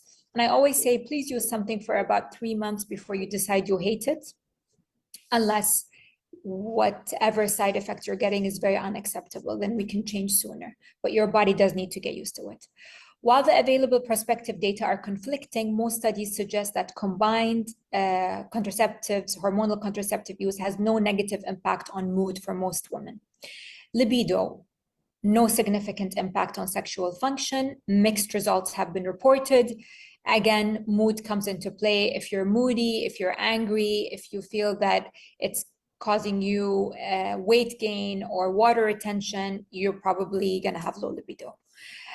Return of fertility, so the use may slightly delay time to conception. However, this effect is limited to the first several months after COC discontinuation. So it's not really something that we would tell women, like when we talk about the MPA, that there is a delay. That's not necessarily true, because I tell women sometimes even just not taking your tablet on time while taking OCPs, you can actually get pregnant. So no, they do not delay fertility. What about benefits? So what non-contraceptive benefits, again, that we talk about now that we've addressed the concerns? What are the benefits that usually we hear about with OCPs? So yes, they can affect ovarian cysts. They can eliminate the risk of developing functional cysts, which can cause pain and may result in ovarian torsion if they get too big, obviously. Usually more than 5 centimeters, that's when we worry and need to have them removed, but you can get ovarian torsion with smaller ones. Menstrual bleeding and cramps treats, the benefit is that yes, they do treat the menstrual bleeding that's heavy and the cramps, and also the dysmenorrhea that some women have. And the cyclic use increases menstrual regularity, while the continuous combined hormonal contraceptive use results in menstrual suppression. That's another thing I'm going to be coming to, that actually some women use it continuously, the OCPs, without a pill-free period or without a menses break, because of whatever condition they have, so that they do not get their period, so that they eliminate the heavy bleeding or the dysmenorrhea. So they're actually using the OCPs as part of a treatment regimen. And then for acne and hirsutism, reduce free androgen concentration and improves acne and hirsutism. So again, some people may say, well, it caused me acne, it caused me this. Again, it depends on the progestin, because actually for some, we use it and it actually helps their acne and hirsutism. What about contraindications, things that we should not be using combined hormonal contraceptions for? So based on the CDC and the WHO medical eligibility criteria, age more than 35, smokers, multiple risk for arterial disease, hypertension, VTE, known ischemic heart disease, history of stroke, complicated valvular disease, breast cancer, severe cirrhosis, hepatocellular adenoma, migraine, diabetes. And the reason, later I'm going to show you that actually now they've developed amazing applications, the medical eligibility criteria applications. They even give out pamphlets and wheels for you to very easily take a good history, use that history to see what your patient has, medical conditions, and then decide, are they eligible or not. So the types of combined hormonal contraceptives, now that I've talked about the benefits and concerns and contraindications, first is the pills, and they're reliable. They have non-contraceptive benefits. They contain estrogen, and as I said, a bunch of dozen different progestins. And really, I think the estrogen is ethinyl estradiol in each and every one of them most of the time, not all the time. It's just the progestin that changes. Low dose formulations are now available. They're less than 50 microgram of ethinyl estradiol. They're safe and reliable options for the vast majority of women. And combined oral pills, as I said, for healthy non-smoking women may be continued until the age of menopause.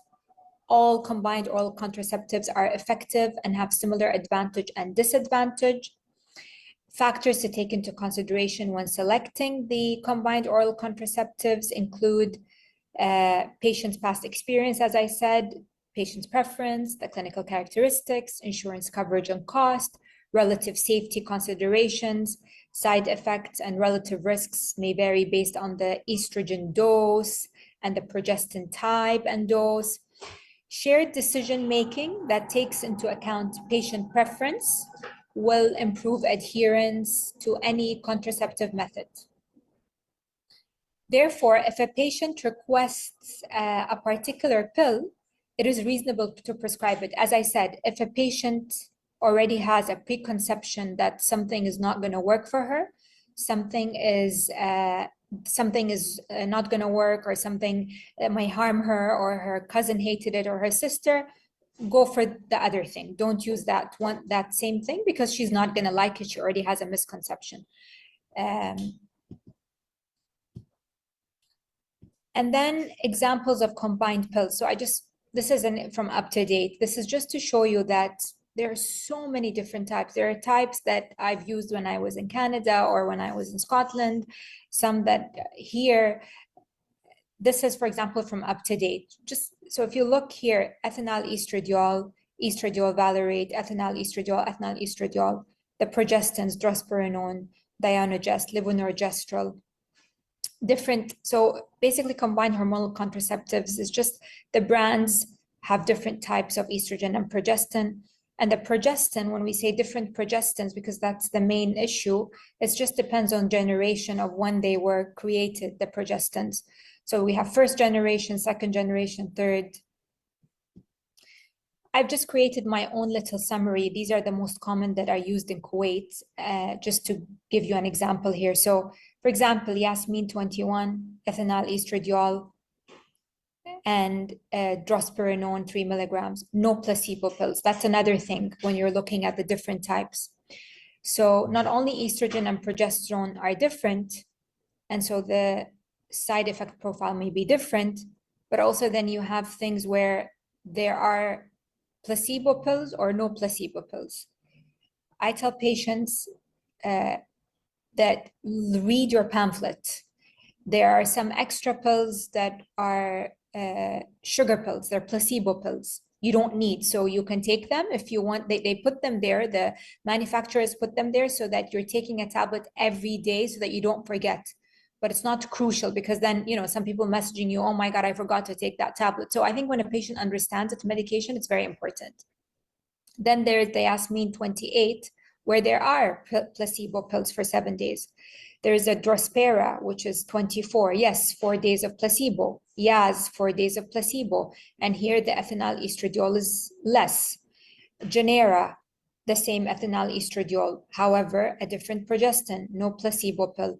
Marvelone, the same ethinyl estradiol, different progestin, no placebo. Gracial 22.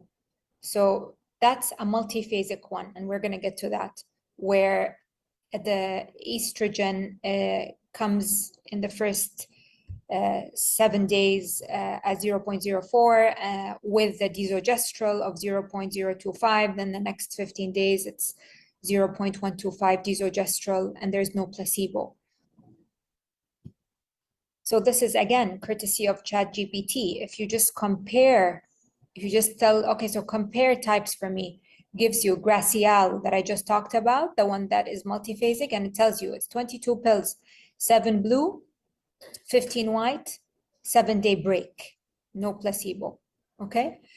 Marvelon, 21 active pills, same pills because it's a monophasic, and then 7-day break. Yasmin, 21 active pills, again, monophasic, same color pill, 7-day break. If you use the Yasmin 28, you will have placebo, 7 days. Beautiful, small little table that can be generated. And then again, look how it talks about the progestin, anti-androgenic effect, Gracial mild, Marvelon mild, Yasmin stronger because of the type of progestin. Water retention, here is slight for Gracial, slight for Marvelon, reduced due to the drospirenone and Yasmin, okay? And then if you want non-contraceptive benefit, well, Gracial is standard contraception, Marvelon standard contraception, but then Yasmin has also reduction a little bit of her acne and PMS and PCOS. So all the info is out there. And again, I just have decided to show you guys pictures of all these that are available here in Kuwait. And it just makes it easier for us to realize, oh, these are available at the pharmacies. And you know what? There's no magic specifically about one of them. And mostly it's all ethinyl estradiol. It's the progestin that changes. And some have placebo, some not. Most of them are monophasic. Only Gracial that I know of in Kuwait that is multiphasic. So as I said, monophasic contains same dose of estrogen and progestin in each active pill. Multiphasic vary the dose of either or both hormones during the active pill phase. Multiphasic were introduced as a strategy to reduce hormone dose and thus hormone-related side effects and unscheduled bleeding, as well as business-related reasons such as patent expiration. Companies also have that issues to deal with, so sometimes they have to do that. There are no data that these preparations have any important clinical advantage. The contraceptive efficacy appears to be similar across all. So monophasic, multiphasic, doesn't really matter. The original intent of the regimen for cyclic use, and here I'm not, so we're done with mono and multi. When I talk about cyclic use, I'm talking about the 21 days, 28 days, 24 days. The original intent of the regimen was to provide a monthly bleed that patients would interpret. So take it for 21 days, take nothing for 7 days, or placebo for 7 days so that you get your period.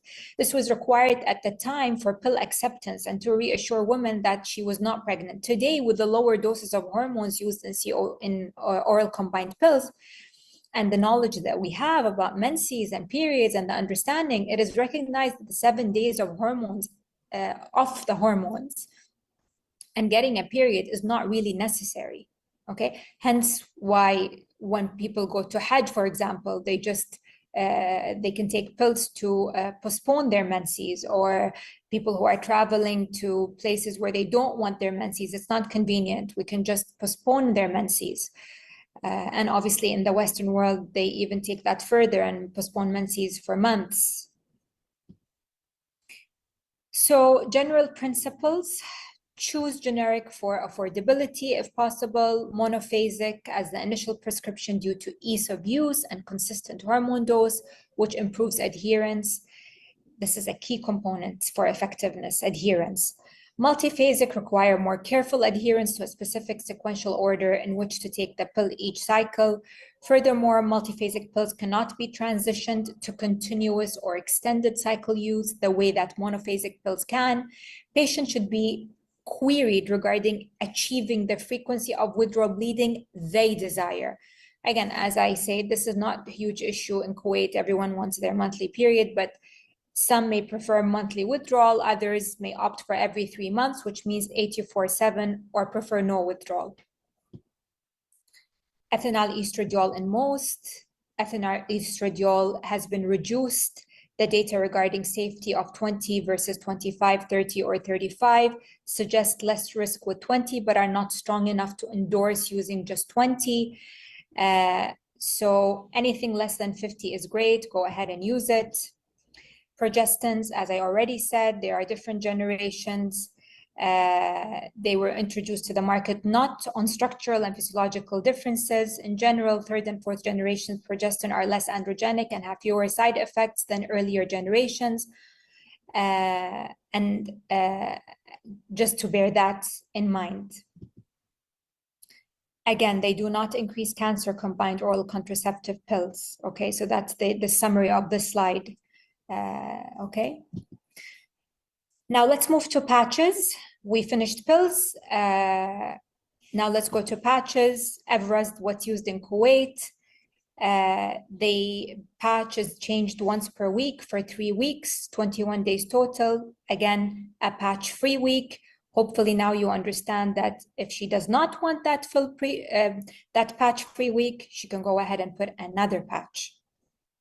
To maintain contraceptive efficacy, there should never be more than a 7-day patch-free interval.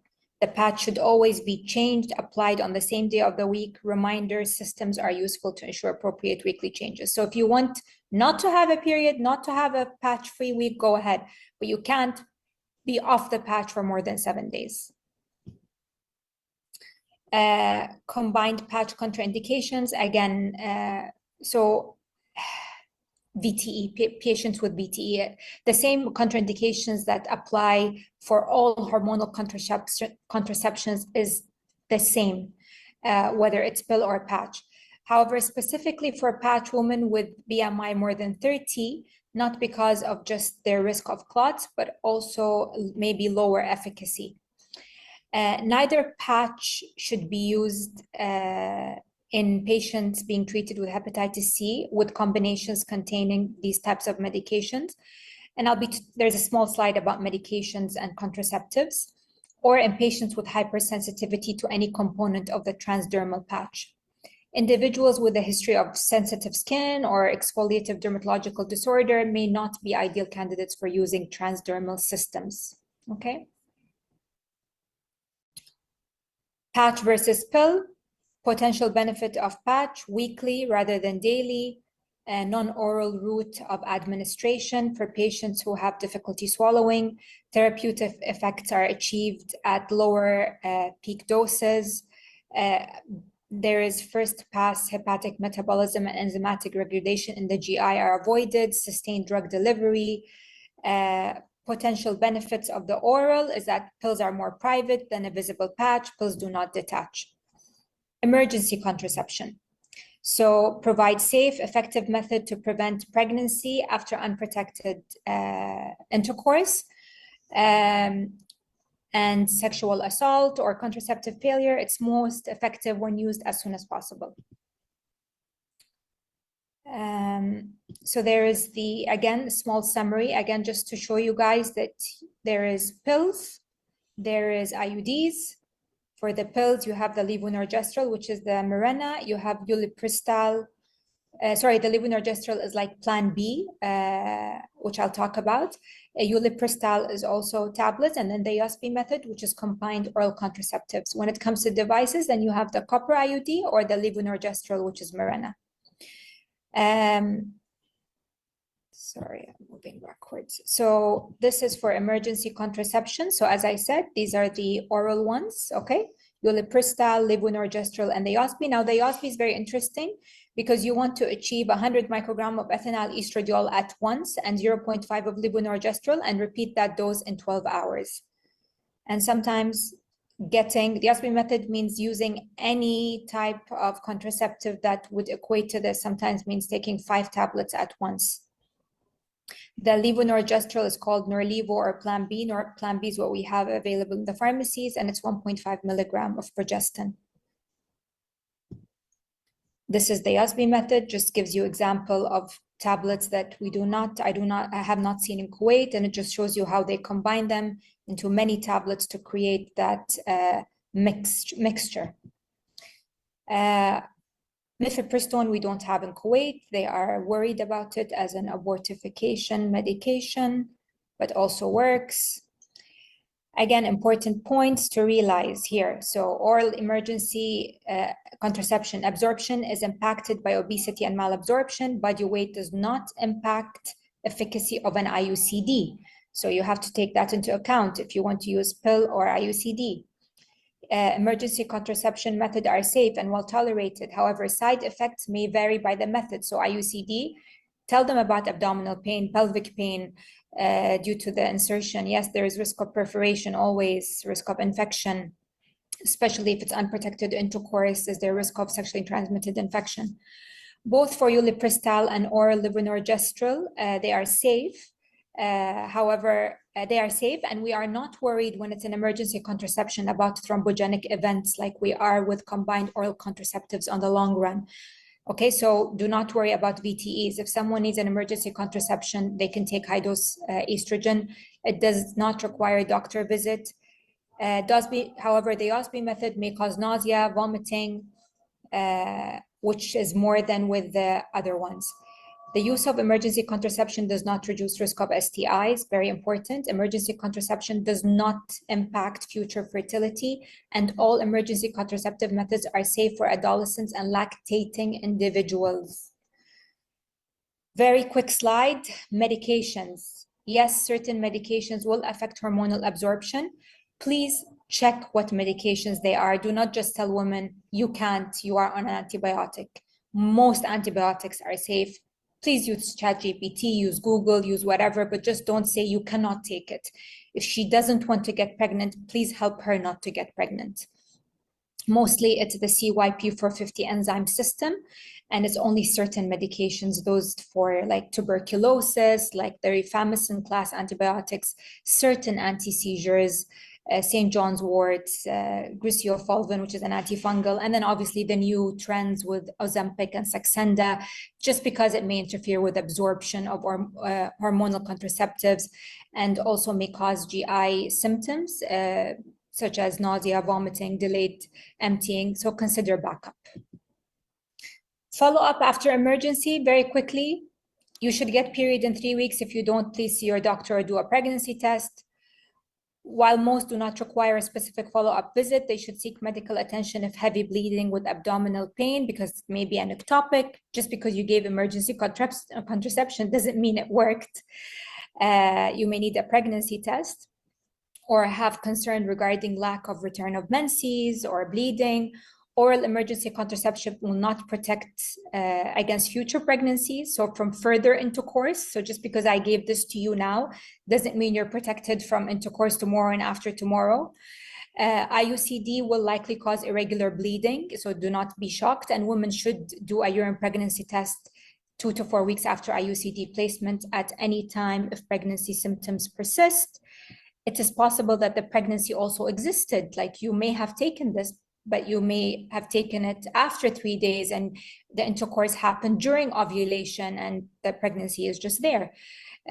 So emergency contraception use also does not appear to increase ectopic pregnancy if used, and the woman is gonna get pregnant, it will not increase it. Should a pregnancy occur after IUCD placement, the IUCD should be removed. Options and counseling should be provided. Sorry, should not be removed. So if you put an IUCD for someone because they want it as an emergency, you can just leave it. Khalas, that's their contraception for the next 5 years if they want, or whatever years they want. So how does emergency contraception work? Prevents ovulation, disrupts luteal phase, changes the endometrium, lowers hormone levels, changes cervical mucus, and prevents sperm from fertilizing an egg. Okay. Conclusion. So contraception counseling, definitely not a walk in the park for physicians. And although I say you can use ChatGPT, you can use Google, and I say it as if it's easy, it is definitely not always easy, but I'm just saying now with all the resources available, do not leave patients hanging or without info. But yes, it is difficult. There is lots of information, lots of medications, lots of things to take into account during counseling. Till this day, I find it challenging doing the counseling. Equally, it can be challenging for patients to understand and accept and make a choice. Physicians have a responsibility to continue to update themselves about contraception and find effective methods and tools to counsel patients. Pharmacists have a huge role to play in compliance. because patients do ask pharmacists a lot about, do you really think I should use this? Do you think it's good? Do you think it's going to cause cancer? They sometimes forget everything we've discussed in the clinic and then suddenly come to the pharmacist and make it look like there was nothing told in the office. So they troubleshoot with you also, and definitely they come to you for emergency contraception. References up to date. There's the FlexiT website, Mirena website. There is this great medical eligibility criteria for contraception that the CDC has created. There is an app, there's ChatGPT. There's this wheel that I have in my clinic that I love. Basically, you're putting the disease and then you're seeing, is she eligible? Is she number 1? Is she number 2? Is she number 3? What can I give her? Because you can't obviously remember everything about all these medications. And then again, there's this phone app, like I told you. Again, you can put in your patient's characteristics and it can tell you what to do. And then they come also in these like pamphlets. Again, it gives you the patient's condition. It gives you each different type, and it tells you she's 4, she's 2, she's 1, go ahead. If she's 4, please don't go ahead. Red, don't give it. Okay. And I think I'm done. And I think on purpose, I didn't open the light just to show that we've gone from morning till evening as I'm presenting. Yeah, thank you. Okay. Thank you so much, Dr. Iman, for all your efforts and for the great presentation. You can't imagine the interaction on the chat. All the comments are that this is very informative, amazing, and it's it was really informative. So thank you very much again, Dr. Iman, for all this information. I have actually like a couple of questions. Maybe I can club them in one. It's all related to the IUDs. So the difference between copper and gold IUDs, and can copper IUD be used for 10 years? The other one is related to the hormonal IUD and its safety with cancer, and can it be used with uterine fibrosis, for the management of uterine fibrosis? Okay, so I'll answer copper first. Yes, some can be used for 10 years. Okay, there are different ones. As I showed you, there are different types. So I would open the pamphlet and see what the drug manufacturer has told me, the years, the amount of years I can use. Some you can use for 5 years, some you can go up to 10 years. Okay, so that's for copper IUCD. In terms of the Mirena or the levonorgestrel, you can use it for mostly anyone. Okay, because as I said, it works local. The hormone that is in the medication will not go systemic. Okay, and the question was, can it be used for fibrosis? I'm assuming they mean fibroids in the uterus.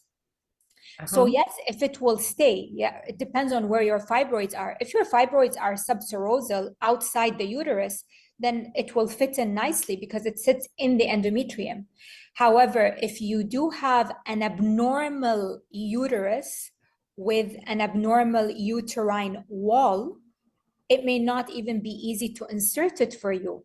Because remember, and that's why after we insert, we check with an ultrasound transvaginal to make sure it is sitting appropriately. If your uterus is not sitting appropriately in your uterus, it may be inside, but if it's not sitting in the right place, it will not protect from a pregnancy. Yeah. Thank you again, Dr. Iman, for this great information. And by this, we came to the end of our session today. Thank you all for attending today and for your participation and active participation as well on the chat. Please note that you will be receiving an email after this webinar with a link to a small quiz that you will need to answer in order to receive the end of the session certificate, and for the CME points as well. So please stay tuned for this email. We also will be sharing the recording of the session if you need to repeat it or have any of the lectures repeated again. But again, please, we need you to complete the quiz in order to be eligible for the CME points and for the certificate at the end of the course of the whole program. Thank you again, and have a lovely evening. Thank you.